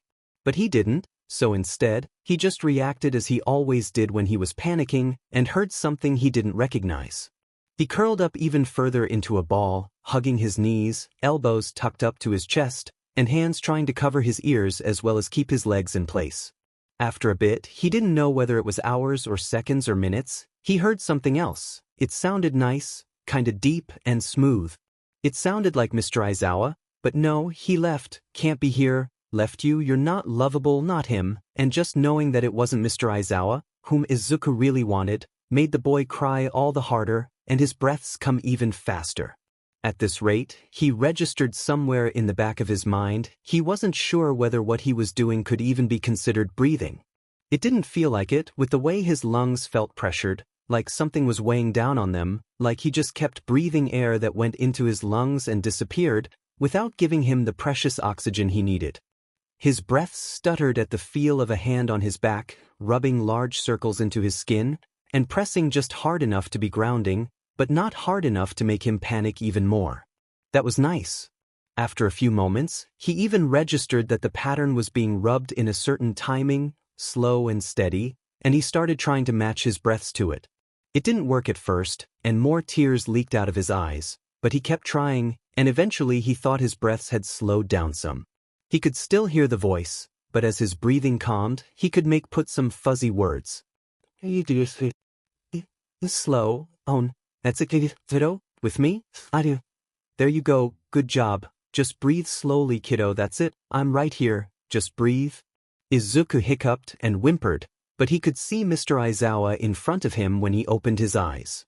His teacher's face had a soft and calm expression on it, but Izuku could also see the same worry in his eyes that had been there before. It was nice, but it just made Izuku shake harder, this time with tears.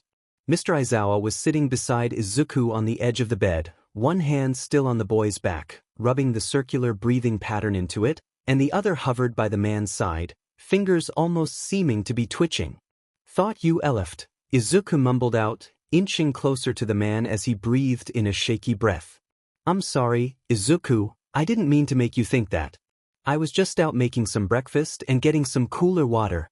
He gestured to the side, and Izuku glanced over briefly, seeing a bowl filled with water in it, before he looked back up to his teacher. "Sorry, I'm sorry, didn't I mean to overreact," Izuku sobbed out, crawling slowly into the man's lap, and pressing up against his chest. He didn't know if he would get pushed off if Mr. Aizawa didn't want him there, but he wanted to be held, and he didn't think Mr. Aizawa would, but you never know, and beside, who would want a 15-year-old crawling into their lap after crying cause they were left alone for 2 minutes? That's just pathetic. With those thoughts running through his mind, Izuku whimpered softly, then started shifting back off the hero's lap, but was stopped by strong arms tightening around him.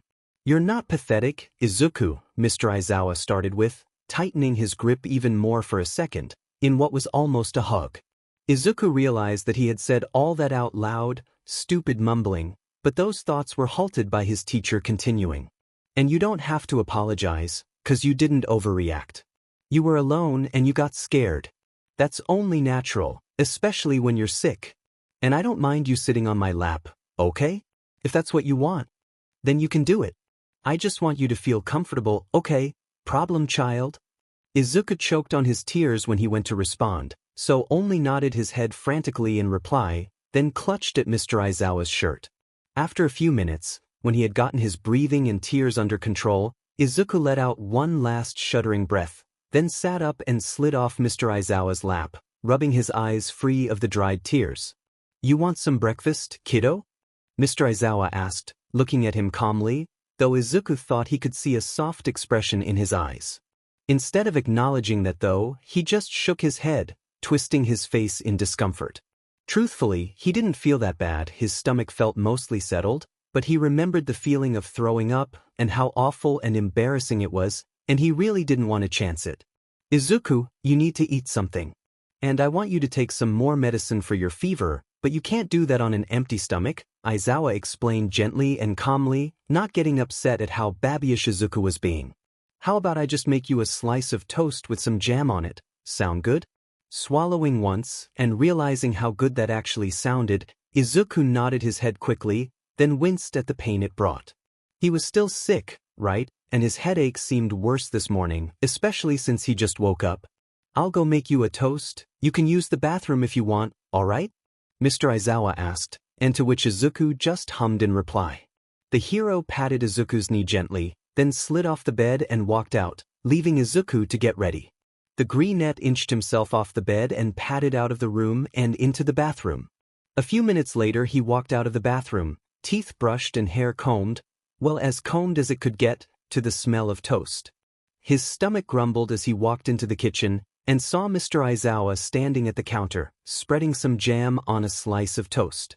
Mr. Aizawa turned as Izuku paused in the doorway, with the plate of toast and jam in his hand. "Just on time," he said, "though there's no rush, you can eat it whenever. And if you can't eat it all, that's fine." Izuku said, appreciating the lack of pressure. Before he could take more than 2 steps towards the table, Mr. Aizawa continued. "Do you want to eat that on the couch, kiddo? We can watch a movie if you want." He was still holding the plate loosely in his hand, and waited as Izuku thought for a moment, his eyebrows furrowing, before nodding. "All right then." His teacher stepped forward, slowly nudging Izuku's shoulder when he got to him, turning him back around and walking till they were in the living room. Mr. Aizawa made sure Izuku was settled on the couch, getting him a pillow and a blanket, before he handed him his breakfast. Then, he sat down himself on the other side of the couch, grabbed the remote from amongst the stacks of papers on the coffee table, and turned on the TV. As Izuku started taking small bites of his toast and jam, after thanking Mr. Aizawa of course, the hero started flipping through movies on one of the networks, and eventually stopped on My Neighbor Totoro, a Studio Ghibli movie, which got a nod of approval from Izuku. They both relaxed as the movie played. Partway through, Izuku finished his food, so he placed his plate down on the table and rearranged himself on the couch so he was laying down on his side over 2/3 of it, feet and legs curled up against the armrest, and head about a foot away from Mr. Aizawa's thigh. When the movie was over, the end credits playing, Izuku looked to the side to see Mr. Aizawa, and had to blink and readjust his vision when he ended up looking at the wrong thing. He had craned his head to the correct angle for seeing Mr. Aizawa's face, he was sure of it. But now he was looking at the man's other shoulder. What happened? Izuku slowly craned his neck back until he realized what had happened, and when he did realize, his face heated up in an obvious blush. Somehow, during the movie, he had scooted over on the couch until his head was directly against Mr. Aizawa's thigh. Quickly looking away, Izuku tried to scoot back over to the other side of the couch, but the pillow he had been laying on just rolled under his head, until he had to sit up anyway to rearrange it, at which point he just stayed sitting. When he glanced to the side again with just his eyes, he saw Mr. Aizawa smirking at him. Izuku was shocked, since he never really saw Mr. Aizawa laugh, but he was also slightly upset that his teacher was laughing at him. But maybe he does laugh, and we just don't see it cause he hides it in his capture weapon? He doesn't have it on him now, and I can see it, but it's possible he's just more comfortable and able to laugh at home? He was broken out of his musings by Mr. Aizawa's voice. It's fine, kiddo, I don't mind how close you get. Like I said before, whatever makes you comfortable. Izuku licked his lips nervously, then nodded, and leaned his head back into the couch, trying to relax. His head hurt. You finished your toast, good job. Can you take some medicine to lower your fever for me now? Mr. Aizawa asked. Yeah, Izuku replied, trying to focus on the medicine part, and ignore how the simple words of praise, for something as simple as eating a piece of toast, made him glow with pride and joy. Why did Mr. Aizawa always have this much effect on him? The couch creaked as Mr. Aizawa stood up, and Izuku looked up at the sound. Then he watched as Mr. Aizawa walked around the couch, coming towards Izuku and slowly, purposefully, reaching out with a hand to ruffle Izuku's hair. It felt nice, and Izuku would deny that he leaned into it and smiled, but he would do so again in a heartbeat. Mr. Aizawa came back a few moments later, a rattling pill bottle and a glass of water in hand, and sat back down on the couch. He shook a couple pills out onto his hand, then reached it over to Izuku.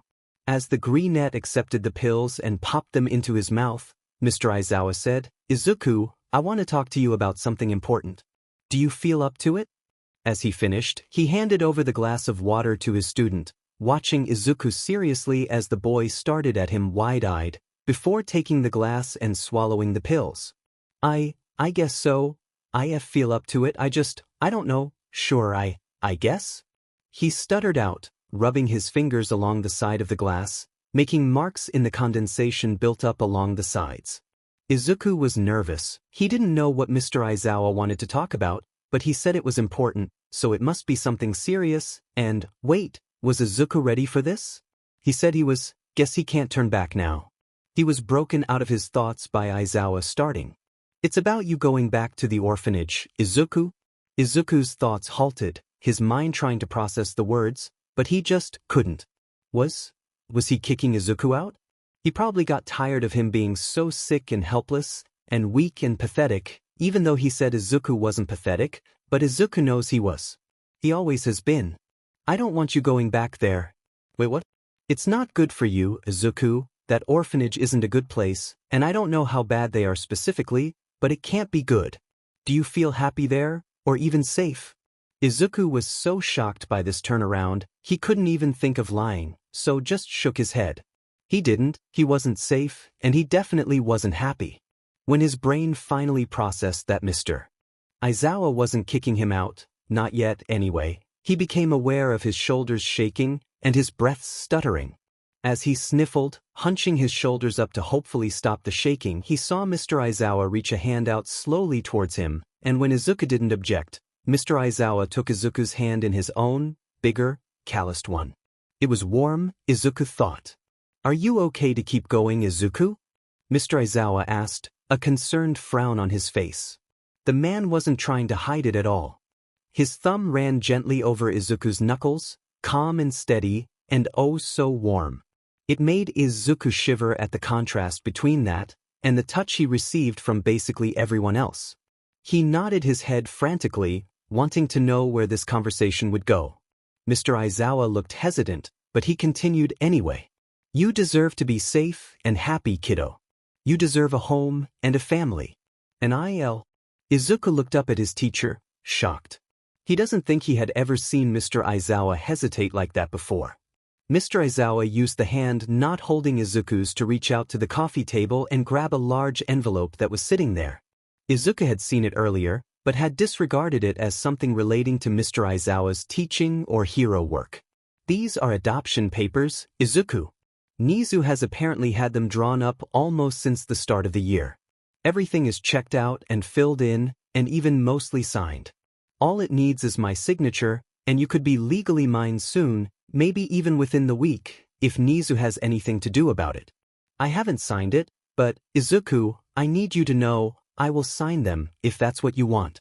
I want to adopt you, but I don't want to take the decision out of your hands. If you're not comfortable with this, we can arrange something else. But, kiddo, please don't go back to that place.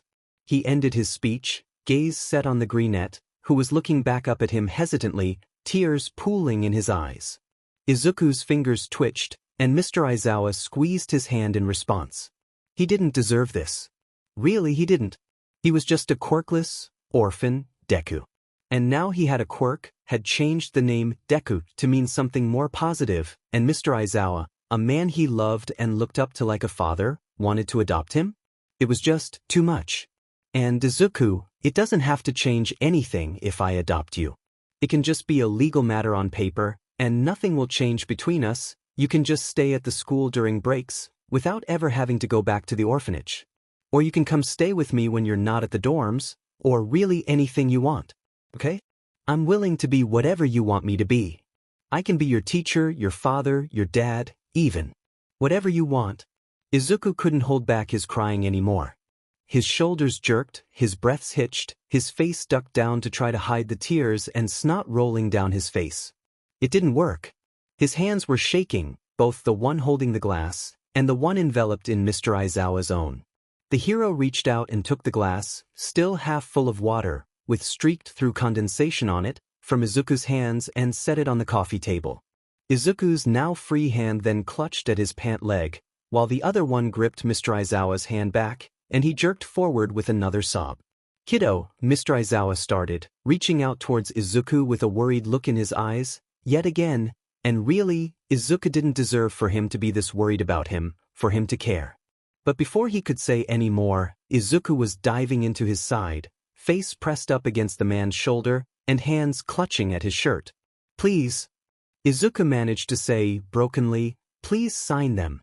I don't want to go back, I want to stay with you. Please, Dad. Don't make me go, don't leave me alone. This was the first time that he noticed himself slipping up and calling his teacher Dad. His eyes widened, tears still flowing from them, and he tried to pull away. He was stopped, however, from a pressure on his shoulder, pulling him back. Mr. Aizawa had reached out his hand around Izuku, gripping him gently around his shoulder, holding him close so he couldn't back away. After a moment, Izuku just sighed and sunk even more into his dad's teacher's side. Izuku sobbed a few more times, but after he had calmed down, he pulled away again, and this time Mr. Aizawa let him. As he wiped his eyes free of the tears, Izuku let out a shuddering breath, then looked up at his teacher and smiled. It wasn't one of his usual smiles, so bright they almost hurt the eyes, but most of those were fake anyway. No, this smile was small, but soft and sincere, and it made Mr. Aizawa smile back, hand coming up to ruffle Izuku's hair gently. I'm glad, Izuku, really. I can't remember the last time I was this happy, so thank you, Mr. Aizawa said sincerely, his eyes holding so much emotion, so much love, that Izuku felt he could burst. You're thanking me? Izuku asked quietly, shifting his gaze down to the couch. He had let go of Mr. Aizawa's hand when he went to hug him, but he kind of missed its warmth now. I should be thanking you. You've done so much for me and now you're saying you wanted to adopt me? I do, because you're an amazing boy, Izuku, and you'll be an amazing hero, and you deserve a family and a home. And I love you. He gripped Izuku's hand and squeezed once more as he said that last part, and Izuku couldn't even just be satisfied with him holding Izuku's hand again, because he was too focused on the last words that were said. I love you. Did he mean that? I do, I mean it, Izuku. I care about all my students, of course, but I can't help but love you. You're kind and sincere and helpful and cheerful even though you've been through so much. But I'm sorry it took you getting sick and me finding out about, well, everything for me to realize. But please, let me make it up to you, let me make you my son. That'd make me happier than anything. Izuku felt more tears welling up, surprisingly, or maybe not, and he leaned forward until his forehead was pressed against Mr. Aizawa's shoulders. His voice was kind of muffled when he spoke, but his teacher dad could still hear the one word he said. "K." A few minutes later, Izuku just turned his head from where it was still leaning against the hero's shoulder, and looked at the envelope still sitting on the man's knee. He squirmed a bit in his seat until he was resting more easily against Aizawa's side, and reached out a hand to tap the envelope gently. "Seek, can you sign them now?" he asked. "Yeah, I can sign them now, Izuku," Mr. Aizawa replied, with a smile easily heard in his voice. "But first, how are you feeling?" He lifted a hand up to slide under Izuku's bangs, and rest on his forehead. "Fine," Izuku replied, leaning into the touch slightly. "Better than yesterday." "Well, that's definitely good, and you do feel a bit cooler. But tell me how you really feel." "Heh." Izuku laughed, not surprised that he couldn't fool Mr. Aizawa. And he was starting to learn that he didn't really want to fool him. He had finally found an adult he could trust, and so he didn't want to hide anything. "My head hurts, a lot, and I'm tired. Don't feel so sick anymore, though." "That's good to hear," Mr. Aizawa said, only then drawing his hand back. "You should be almost completely better in a couple days, then." It hit hard, but hopefully that means it will go through quickly. Izuku just hummed in response and tapped the envelope again. He didn't know why he did that, since normally he wouldn't have dared to be so demanding and pushy, but he knew that he could trust Mr. Aizawa, his dad. So he did. Huffing out a snorting laugh, Mr. Aizawa picked up the envelope and slid the papers out, then leaned forward to grab a pen from the coffee table. Izuku straightened up while he did that, but then went straight back to leaning against his side. Over the next while, Izuku lazily, but attentively, watched over his dad's shoulder as the man read everything, or at least skimmed until he understood, and signed where he needed them to. About 15 minutes in, though, Izuku was fast asleep, face pressed up against Mr. Aizawa's shoulder, mouth slightly open, and body relaxed. He wasn't aware when, half an hour after that, Mr. Aizawa put the papers down finally, and maneuvered Izuku's body until it was laying down on the couch, the forgotten pillow under his head, and blanket over his lap. Mr. Aizawa stretched his back, texted the principal, and waited for one of UA's robots to come pick up the package of signed documents. Then he went back into his living room, ran his hand through his son's, almost officially, hair, and went to do some more of his work while sitting in the armchair. And if he occasionally glanced up at the still sleeping Izuku, and smiled softly, well, Izuku wasn't aware of that either. Shoyuta looked up from the police reports spread out on his lap, which he had been looking through for one of his cases for hero work. Izuku was still sleeping on the couch across from him, after having fallen asleep watching Shoyuta sign the adoption papers. The mere thought of it had the man smiling softly. Izuku wanted to be adopted by him. He was going to be Shuta's son, officially in a bit. Shoyuta hoped Nizu ran that paperwork through quickly. The smile disappeared from his face a moment later, however, when he remembered the events of earlier that morning. Izuku's fever had spiked again at around 6:30 in the morning. He had been delirious, frantic, twisting on the bed and muttering incoherently. Shoyuta even had to use his quirk to deactivate Izuku's once, when the greenette activated his own in his delirium, lightning having sparked across his limbs. Shoyuta had erased his quirk quickly, almost frantic himself, with worry, and the boy's quirk faded.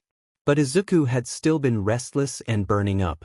Shoyuta was surprised that that was the first time Izuku's quirk had activated on its own, since that was a pretty common thing for when people got sick. But it made sense, he supposed, since Izuku's quirk wasn't originally his. His body didn't recognize it as a natural part of him as much as if he had it genetically, and so it wasn't as likely to activate automatically. Of course, it still did, but only once Izuku's fever got high enough. At a few points Shoyuta had been close to taking him to the hospital, especially at one point when his fever was over 103 degrees Fahrenheit. He didn't want to make Izuku uncomfortable, however, so he held off. And the worry had mostly left him when Izuku's fever lowered a couple hours later, hovering around 100 degrees Fahrenheit. That was when he had decided to get out of his room, get some breakfast, go to the bathroom, just refresh himself generally. Of course, Izuku woke up frantic while he was gone. Shoyuta shuddered at the memory of the fear he felt when he heard his student calling out to him, calling out for Dad. He liked it when Izuku called him that, don't get him wrong. In fact, it warmed his heart in ways he never thought it could. But he didn't ever want to hear it called out with so much panic, terror, and desperation again. It hurt to see Izuku hurting that much, especially when he knew it was his fault. It was because he left him, even if just for 15 minutes. But it was all right now. Izuku was sleeping, his fever was calmer, his stomach didn't seem as upset, and he had gotten some food and medicine into his system. Shoyuta would probably have to give him some painkillers and maybe more medicine when he woke up, depending on how long he slept. Izuku hadn't asked for painkillers, and he hadn't wanted to pump the kid too full of medicine when he just woke up, and Shoyuta wasn't sure how much his body could handle. But that would all come later. He tried to go back to reading through his reports, but found his eyes and mind wouldn't focus on the small writing anymore. Huffing a sigh as he decided it was a lost cause, Shoyuta heaved himself out of the chair, flopping the report on the table, and stretched his back, satisfied with the few pops he heard.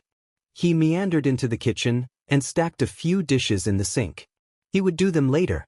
He stepped back into the living room and looked at Izuku's face from over the back of the couch.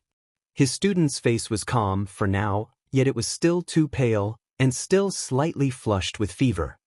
His fingers twitched as he resisted the urge to run them through the green hair. What was wrong with him? He had never been like this before. Sure, he cared about his students, but since when had he been this soft? And he had always been protective, but he never would have imagined himself raking All Might, the #1 hero, over hot coals for one of his students. Not that he would have ever imagined a situation where that was necessary. A grin stretched over his face at the memory, the grin his friends would call terrifying and run away from. He had thoroughly enjoyed that conversation with All Might, even if he didn't entirely enjoy the circumstances that had led to it. Yagi, we need to have a talk about Midoriya's quirk? A simple sentence, but it led to a conversation that was anything but simple. Aizawa, what can I do for you? Is something the matter at the school? The retired hero's voice had answered. Shoyuta had to push down the slight guilt he felt, for what he knew was coming next. All Might was a good hero and a good man. Just not a good teacher or mentor. The school is fine. Midoriya is sick. Turns out he's an orphan, and his quirk previously belonged to you? Know anything about that? His voice had been dead as he spoke, forcing his gaze away from the sleeping Midoriya at the time.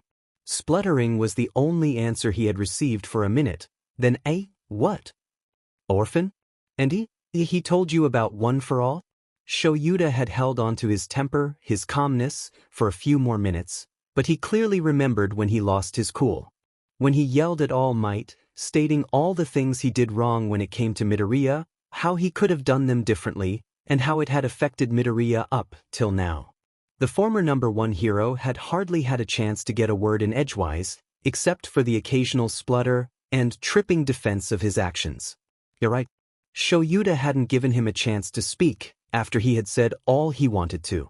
He had just hung up right away, running his hands through his hair and trying to calm down. He didn't lose his cool often, but he felt that he had been justified in that situation. All Might had directly influenced Izuku's life, impacted him greatly, and not all in the best way. There were consequences, and Shoyuta was the one who had to deal with them now. That was okay though. He would do anything for his kid. Shoyuta sighed, and ran his hand through his hair once more. He had just sat down in his easy chair again, when a knock sounded throughout the room. The man's head shot up to the boy sleeping on the couch, and grimaced when he could see Izuku stirring. Shoyuta stood up and walked quickly to the door, opening it before the person on the other side could knock again. Hopefully Izuku could go back to sleep, but if the person on the other side was who Shoyuta thought it was, then there was very little chance of that. Shoyuta only barely choked down his sigh. It was who he though it was. "What do you two want?" he asked quietly, only holding the door open by about a foot, hoping that his company would leave, and maybe Izuku could go back to sleep. That wasn't to be, apparently. His friends were too pushy. "Well, that's no way to treat your best friend, Shoyuta," Hizashi yelled, luckily not using his quirk this time. His voice still carried though, and Shoyuta heard more stirring from behind him. He didn't look, but he could practically feel how much Izuku was moving around. There was no doubt he was awake now. Shoyuta pondered whether to be rude and shove his friends away, which would make them suspicious since even he wasn't usually that cruel, or whether to let them in and probably make Izuku uncomfortable, which he would do anything to avoid. Before he could ponder any longer, however, the decision was taken out of his hands. Hizashi pushed past him into the apartment, Nemuri a step behind, and Shoyuta closed the door again, not bothering to hold back the sigh this time. "It's been a day already, Shoyuta, so don't think you can get out of hanging out with us for any longer. We let you have your time, now it's time to chill with your best buds," Hizashi was saying as he and Nemuri exchanged their shoes for the indoor slippers Shoyuta kept in his entrance. Shoyuta zoned them out, and while they were bent down, he glanced back into his living room, meeting Izuku's gaze. The greenette was still laying on the couch, his head pointing to the entrance, where Shoyuta had positioned him, but he was propping himself up on his arms and twisting his body around to look at the three pro-heroes, though casually dressed at the moment, in the entrance. Grimacing, Shoyuta mouthed out, "Sorry?" And he meant it. He really wished he had been able to stop his friends from entering, but they were pushy, and he wouldn't normally push back. They would have gotten suspicious, started drawing random conclusions, and still wouldn't have left him alone. Izuku gave a small smile back, although it was more of a half smile, half wince. It comforted Shoyuta, just a little bit, knowing that Izuku didn't blame him for the disturbance. Now he just needed to know whether Izuku wanted to tell them about everything or not. Well, they would find out eventually, as well as the rest of the teachers and Class 1A students. But Shoyuta didn't want to rush Izuku into an explanation so soon, especially since he was still sick. Knowing that it was all out of his hands at this point, Shoyuta tuned back into his friends' voices, catching the tail end of their rambling, which didn't make any less sense than if he had heard the whole thing, most likely. They still hadn't noticed Izuku, which made Shoyuta roll his eyes. Yes, they weren't in the field right now, but they were pro-heroes. They should always be aware of their surroundings. "So that's where we decided we would eat out today. Sound good to you, Shoyuta?" Nemuri was asking, as she and Hizashi finally turned around from putting their shoes up on the rack. Obviously they were planning to stay for a while. In the minute it had taken for the whole interruption to happen, Izuku had managed to push himself up to a sitting position on the couch. Well, mostly sitting. He was leaned over quite a bit, his whole body seeming to droop. He was still feeling pretty sick, then Shoyuta deducted. The underground hero hid a smile, actually kind of excited to see the two's reaction to Izuku being there. Well, as excited as Shoyuta ever gets, anyway. As expected, it was priceless. Hizashi literally took a step back, frozen in shock, and mouth hanging limply. Nemuri also had her jaw unhinged, it seemed, but she had simply stopped, rather than stepping back. It only lasted a moment, however, before they were smiling and talking even more than before. "Hey listener," Hizashi called out, his present mic smile fixed on his face. "What's up, aren't you supposed to be on break?" "Ooh, little Midoriya," Nemuri squealed. "What are you doing here? Did Shoyuta here snatch you up because he finally realized how adorable you are?" "How are you?" Demeep?" Izuku squeaked out, face quickly heating up, even more than it already was from the fever, with an embarrassed blush. Nemuri was right, it was cute, Shoyuta agreed internally. But he managed to keep his small, fond smile internal. Shoyuta stuffed his hands in the pockets of his black sweatpants, and walked back towards the living room. Izuku tried to straighten up more as he walked towards him, but didn't get very far. That was fine. Shoyuta sunk down into the middle seat of the couch, next to his kid. Hopefully it would make him less uncomfortable around his other teachers. And Shoyuta didn't think Izuku would be uncomfortable with him being so close, considering the kid had literally been clinging to him not 2 hours ago. Hizashi and Namuri piled into the room after him, luckily being quieter after seeing how nervous Izuku was. So, what is the listener doing here? Shouldn't he have gone home like the rest of the students? Hizashi asked, as he and Namuri stepped over to the chair Shoyuta had occupied not too long ago.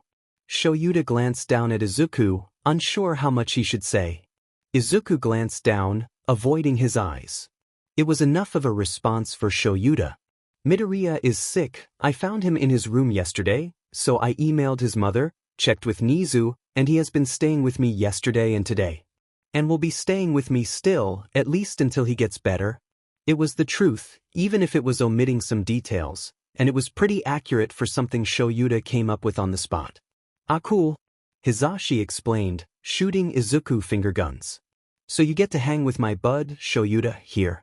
Learn any juicy secrets I could use for blackmail. He leaned forward from where he was sitting in the chair. Namuri was leaning against the side of it with her arms crossed, an amused smile on her face. It's not like you never see me, you don't need him to spy for you, Shoyuta replied dryly. He had waited a few seconds to see if Izuku would respond, wanting to give the kid the chance to make his own decisions on whether to talk or not, but Izuku had stayed looking down shyly, and his hand had subtly shifted until he was lightly gripping the bottom of Shuta's t-shirt. Shoyuta could see it on Namuri's face that she noticed the action, but luckily she had enough sense not to mention it at the moment. Hizashi threw his hands in the air dramatically and leaned back, slouching in his seat. No, you never show me anything I can use as blackmail. I need inside information. Namuri lightly slapped him across the head, a smile on her face. Shut up, Hizashi. For a second Shoyuta thought she was doing a 360 in character and was going to be mature for once. That hope was dashed a moment later, when her smile turned to an evil grin, and she said, "This just means we need to hang around Shoyuta more if we want good blackmail. You've literally known me for years and keep bugging me. You don't need to do it any more than you already do. In fact, please hang around less. You're annoying," Shoyuta said wryly, forcing a grimace to his face. In all honesty, he loved his friends and wouldn't have them any other way. A second after he had stopped speaking, just as Hizashi opened his mouth to refute, a sound came to Shuta's ears, warming his chest and filling it with a fuzzy feeling. Izuku was laughing. It was quiet and soft, and he still kept his head down. But when Shoyuta glanced over, he could see a light in Izuku's eyes, and a small grin on his face. Izuku kept chuckling, bringing a hand up to his face to cover his mouth. It brought a smile to Shuta's mouth, an actual, warm, genuine smile. Hizashi and Namuri were quiet, but when Shoyuta glanced back at them, their faces told all. They were smiling softly at Izuku, their eyes were teasing Shoyuta, indicating that they saw his smile, and their gazes were conveying the message that they needed him to explain to them, because they knew there was more going on. "Welp, I think I'm gonna grab myself a drink," Hizashi exclaimed, slapping his hands on his knees, and using that leverage to jump up from his seat. With one last wink at Izuku, he strode off to the kitchen, whistling a cheery tune. The three of them sat in silence after that, broken only by Hizashi's whistling and the sound of Izuku shifting on the couch, trying to sit up straighter. "Sho!" Hizashi's voice rang from the kitchen. "Where do you keep your tea?" Shoyuta sighed, but it was more for Izuku's sake than anything. Both he and Namuri knew that Hizashi knew where the tea was. It was just the blonde's way of calling Shoyuta to go talk to him in the kitchen, without Izuku understanding. Leaning over to touch Izuku's shoulder to grab his attention, Shoyuta murmured, "He wants an explanation, how much can I tell him?" Izuku glanced up at him, then over to Namuri, who was now sitting on the chair. The female hero was leaning over the arm of the chair, staring to the side at a picture on the wall, and seeming to not be interested in their conversation.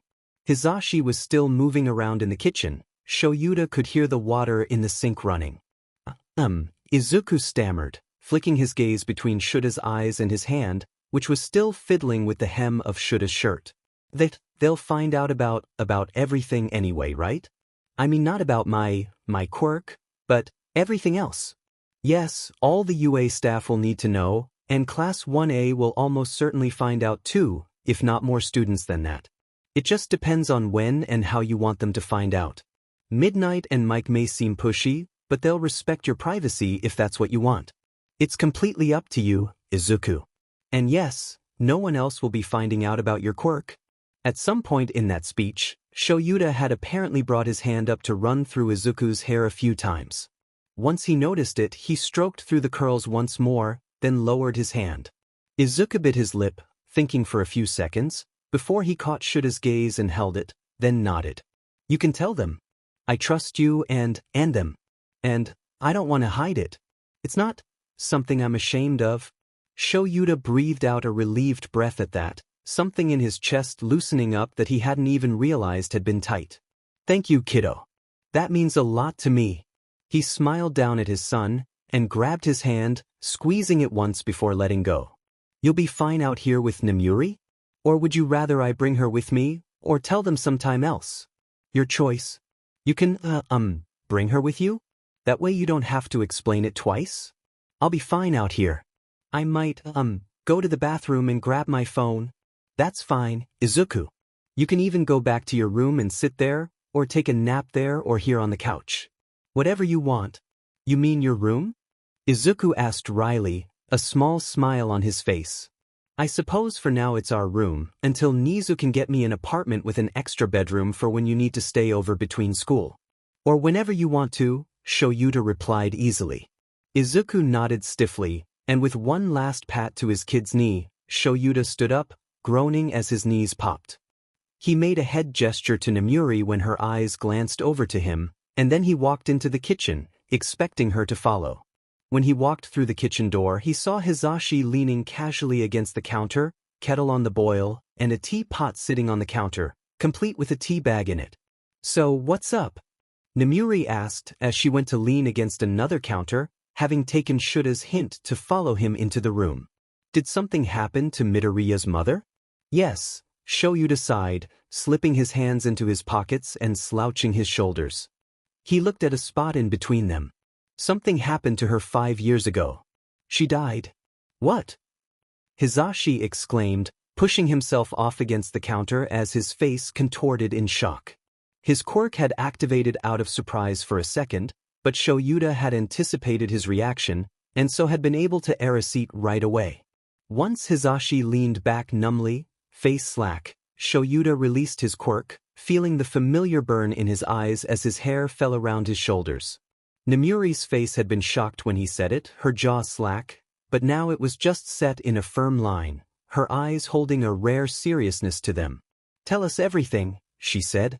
Shoyuta sighed, rubbing the crease in his brow, which was furrowed. He then took a deep breath, and began to explain.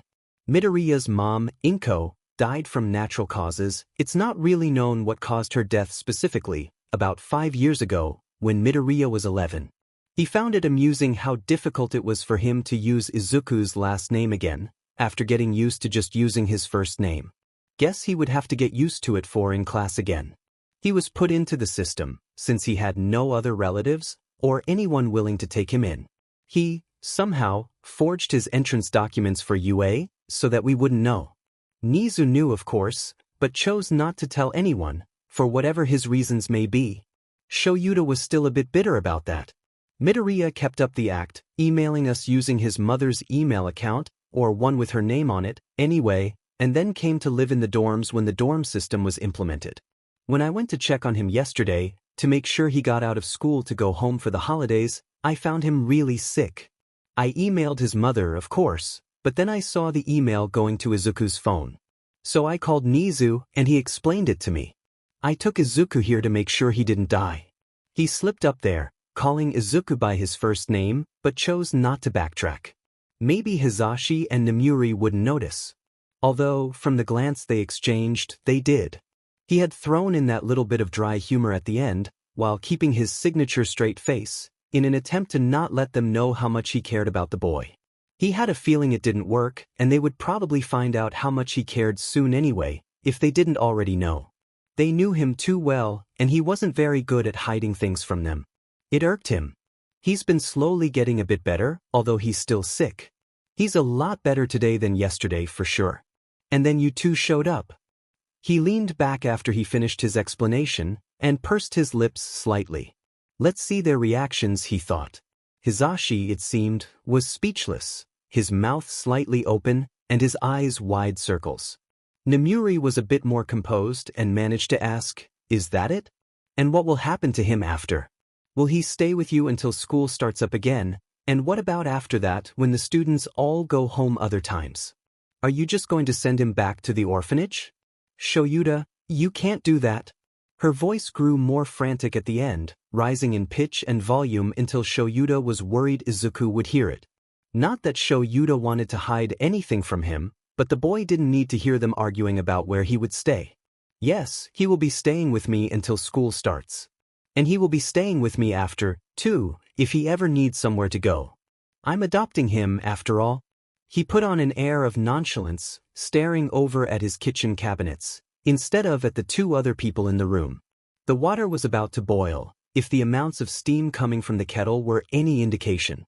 He reached over and took it off the burner, so that it wouldn't squeal, then turned off the stove. "You're what?" Hizashi shouted, literally lurching forward where he stood, and throwing his hands in front of him like he wanted to strangle something. Or someone, which would probably be Shoyuta. "I'm adopting him." Shoyuta glanced back to them. Nizu already had the papers drawn up, and everything prepared. All I had to do was sign the documents, and send them out. Which I did this morning, a couple hours before you showed up. "So, let me get this straight," Hizashi began, putting his face in his hands and rubbing his eyes vigorously. "The little listener's mum died when he was 11, he's been living at an orphanage ever since then, he can forge documents, and now you're going to adopt him?" "Yes." "Shoyuta, you can't just adopt a kid. Do you even know how to be a father?" Nemuri asked, aghast. "No," Shoyuta responded, serious, staring her in the eyes. "I don't know how to be a father, but I know that I can be what that boy needs. And I'm not letting him go back to that place. I need him to be my son legally.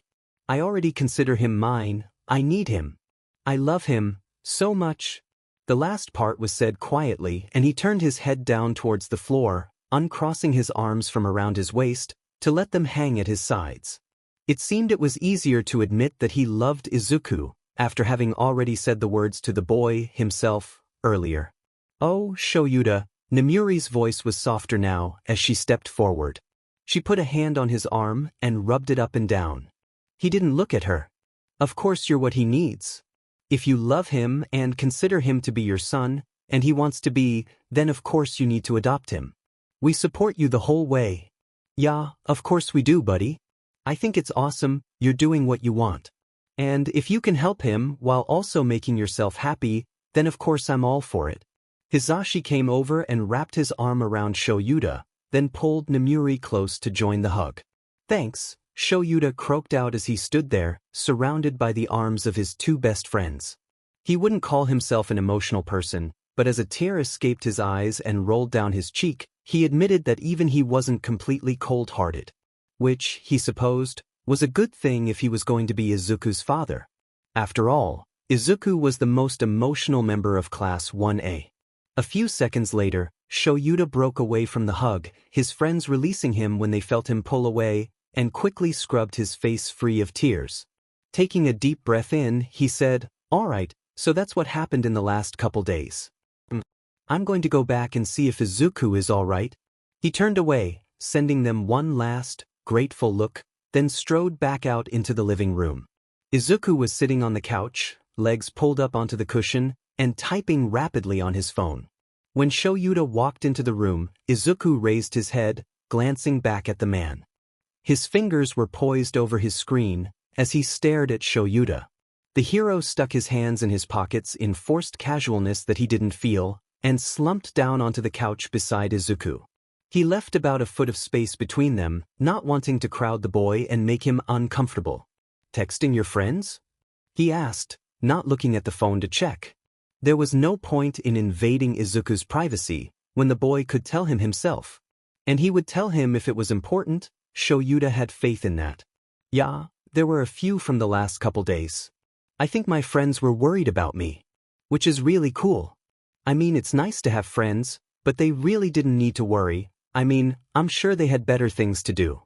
They should have been visiting with their family, really, not worrying about me. Shoyuta cut into Izuku's rambling, not wanting Izuku to keep depreciating himself. Your friends care about you, kiddo. And you deserve for them to worry about you. Plus, you need someone to worry about you, he added wryly, since you always seem to be getting in situations that require some worry. Izuku ducked his head, looking up at Shoyuta through his bangs. He stammered, I don't mean to worry you. And, I didn't have too many texts, just a few from Ida, Yurika, and Todoroki mostly. And there was some activity on our group chat with everyone, but, yeah. Shoyuta smirked, placing his hand on Izuku's hair and ruffling his hair. The boy's head ducked under his hand, but he leaned up into his touch after. I'm glad you have such good friends, Izuku. Yeah, Izuku mumbled, blushing. Me too. Shuta's smirk turned more into a soft smile, and he rubbed his hand along Izuku's head once more before he pulled back. Hizashi and Namuri still hadn't shown up yet, he noticed. They had probably stayed behind to discuss everything in the kitchen. It was a lot to take in. It had taken him at least a day to fully process everything. He settled back into the couch, and just sat there while Izuku tapped away at his phone. It was silent, but that was fine. It was comfortable, and Shoyuta was used to silence anyway. A few minutes later, the silence was broken by the sound of footsteps on the floor. Hizashi and Namuri were entering the room. They walked back over to their spot by the chair, yaking up their previous positions with Hizashi sitting in it and Namuri leaning against it. The voice hero had a mug of tea in his hand, which he took a sip from, then set down on the coffee table as he sat down. It seemed they had gotten over their initial shock and had worked through everything. They had their usual expressions and stances. Everything was as it should be. It made Shoyuta relax. So, Midoriya, I hear that your mom passed a few years ago, Hizashi started with, making Shoyuta tense right up again immediately after he just relaxed. I'm so sorry to hear that, little listener. His face had an expression of sincere sympathy on it, and Shoyuta didn't doubt that it was genuine. It seemed that Izuku didn't doubt it either, from the way he lowered his phone and looked down at his lap, after glancing at Hizashi. Same here, kiddo, Namuri added, a soft expression on her face as well. Thanks, Izuku said lowly, eyes still downcast to his lap. It was a while ago, but I still appreciate it. He started chewing his lip, but it wasn't that roughly, so Shoyuta let it go. Although, if Izuku started biting it too hard, he would have to intervene. I hear Shoyuta here will be adopting you, Namuri continued with. Shoyuta didn't know where they were going with this, or why they were talking about it, but he supposed it would do no good for them to avoid the subject, after all. Izuku just nodded and let out an affirmative hum as a result, but Shoyuta could see the way his fingers fiddled with his shirt and the small smile that was on his face. Well, that's great. That makes him your dad, which makes me your uncle, Hizashi exclaimed, poking his thumb into his own chest, a huge grin on his face. You can call me Uncle Zashi if you want. Or just Hizashi, or Present Mike, or Mr. Yamada, whichever is more comfortable for you. But you could definitely call me Uncle Zashi. This time his fingers molded to form finger guns, which he pointed at the teen. Izuku's face snapped up, surprise written clearly in his eyes, and his mouth forming a little O. And I'm now your Auntie Namuri. But, of course, like Zashi said, you can call me whatever you're most comfortable with, okay, sweetie? Namuri said softly, yet still excitedly. Shoyuta resisted the urge to groan and bury his face in his hands, but just barely. He should have known this would happen, but he didn't think he could survive if Izuku started calling his two friends uncle and auntie. Not that it was completely off, since they were practically family to him. But still it was weird. Izuku seemed to like it, though, if the stars that were practically shining in his eyes were any indication. His eyes were large circles, and shining with enthusiasm and joy. Really? he exclaimed, leaning forward on his seat and discarding his phone entirely. You don't mind? Shoyuta sighed to himself. Of course Izuku would love that. And he deserved it. He deserved to have more family. He deserved so much more than that, and Shoyuta would give him everything he was able to. Really, really, kid? Hisashi exclaimed, his own voice rising in volume. Luckily it wasn't enough that Shoyuta would have to activate his quirk yet. That would be a pain. Okay, Uncle Hisashi, Auntie Namuri, Izuku said hesitantly, his voice soft as he tested the words on his tongue. They were a bit awkward, but Shoyuta didn't doubt that they would get more natural as time went on. And as Izuku swung his face around to look at Shoyuta, a huge grin on his face, practically bouncing in place, Shoyuta knew that it was all right. Things would get better, Izuku would be loved and cared for. He had family and friends, people who loved him. He had Shoyuta, and Shoyuta had him. And they had their friends. And, of course, Izuku still had to recover from his sickness, but he was already doing so good. After he was completely recovered, and Shoyuta got the adoption papers back, the only thing left would be to tell the class. Shuta's eyes widened at that. He wasn't looking forward to it. But his class this year was made of good kids. They would take it well, and if they didn't, well, he had been kind of itching to expel someone anyway. Yeah, everything would be all right. And as Shoyuta looked around the room, at the smiling faces as the three other people chatted, Izuku starting to warm up to the two heroes, he knew it would be true. Izuku stood before 1A's classroom door, hesitating. Did he want to go in and make his announcement? Well, he did, just, maybe not yet. He took one step back, but was stopped from completely running away by his dad's hand on his back. No, it was Mr. Aizawa at school. It was weird how strange that was, now, as if he had been calling him dad for more than just a week. Well, he supposed he had kind of been calling him that in his mind for longer, but, still.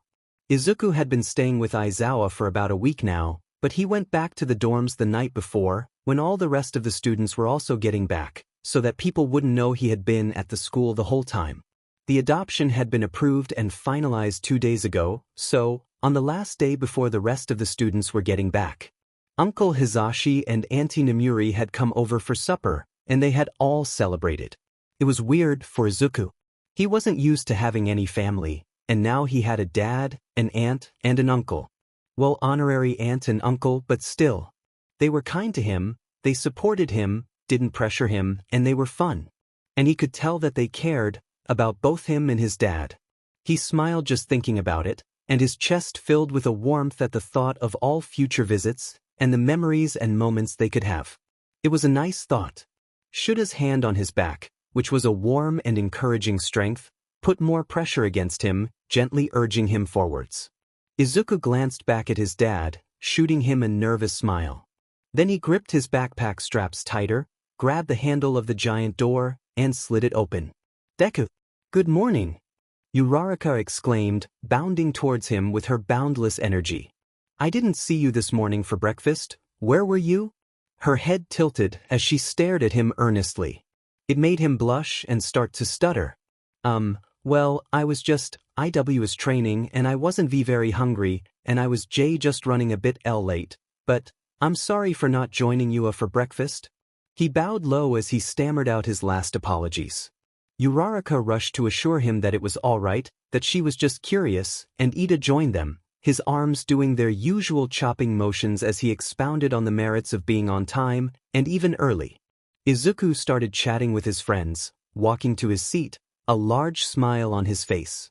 Shoyuta walked over to the teacher's podium a moment later, and deposited his sleeping bag behind it. He glanced at the clock on the wall, hands in his pocket, then stepped up to the podium. All right, class, settle down.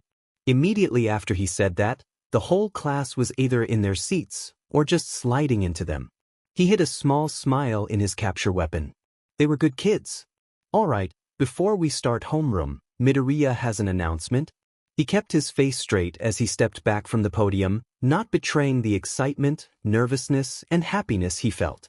Izuku stood up hesitantly from his seat, his chair scraping against the classroom floor. It wasn't the only sound in the room, however, as most of the students could be heard muttering, to themselves or others, about what their classmate could have to say. When he made it to the front of the classroom, Izuku sent a grimace Shura's way, before turning around to face the class. Shoyuta hid a smile in his capture weapon, then Izuku started to speak. So, it's not really that big of a deal. Well, I mean it kind of is. I guess it depends on how you look at it. He started rambling, looking off to the distance above his classmates' heads, while his hand came up to scratch at the back of his neck. His fingers dug into the fringe of his hair and tugged. Shoyuta frowned. He didn't like seeing his kid hurting himself, no matter how minor. But, the thing is, Izuku continued, I've been lying to you since we met. At the class's shocked stares, he quickly backtracked, a worried look on his face as he waved both hands frantically in front of his face. Wait, no, not lying. Well, technically, but it was more like hiding the truth? See, the thing is, I've been talking about my mom and how amazing she is, and how I would go home and see her, and, well, the truth is, she died when I was 11. The class all stiffened at this, and Bakugo's face went slack, his jaw hanging open. Uraraka brought a hand up to cover her mouth, stifling a gasp, with a concerned look in her eyes. I've been living in an orphanage ever since. Well, other than the times I was in foster homes, but those never worked out. So, but I was fine. I mean, I worked it all out and I'm fine. Especially now because I got adopted just last week. Well, technically the paperwork only went through a couple days ago, but, yeah. So, I would like to reintroduce myself to the class. Pausing, he took a deep breath and bowed down low towards the whole class, arms stiff at his sides. Hi, my name is Midori Aizawa Izuku. You can still just call me Midoriya though. He glanced up, just as the whole class erupted. What? Most of the students were out of their seats at this point, rushing towards Midoriya.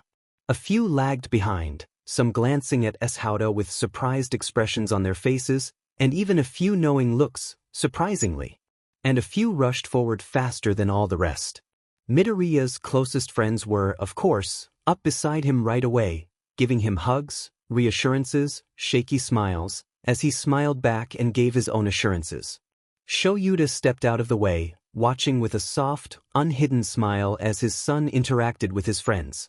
His smile dropped from his face, however, when he heard one student's muttering.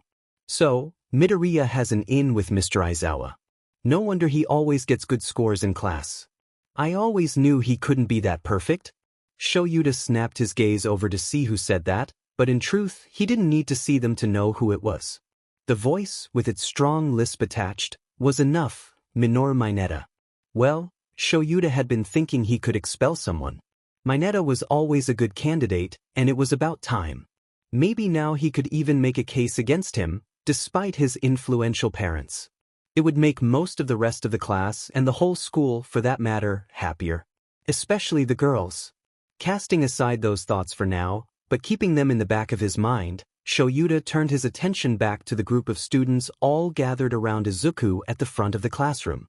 They would need to actually do some classwork eventually, but he would let them have their time. Just a few more minutes, maybe. After all, they all deserved it, especially Izuku. Although, in Shura's mind, Izuku deserved everything. They may not have started off as family, and they may not be related by blood. Neither were Hizashi or Nemuri to them, for that matter. But that was okay. After all, they were a family of choice, and sometimes, that bond was even stronger than between family you're born with.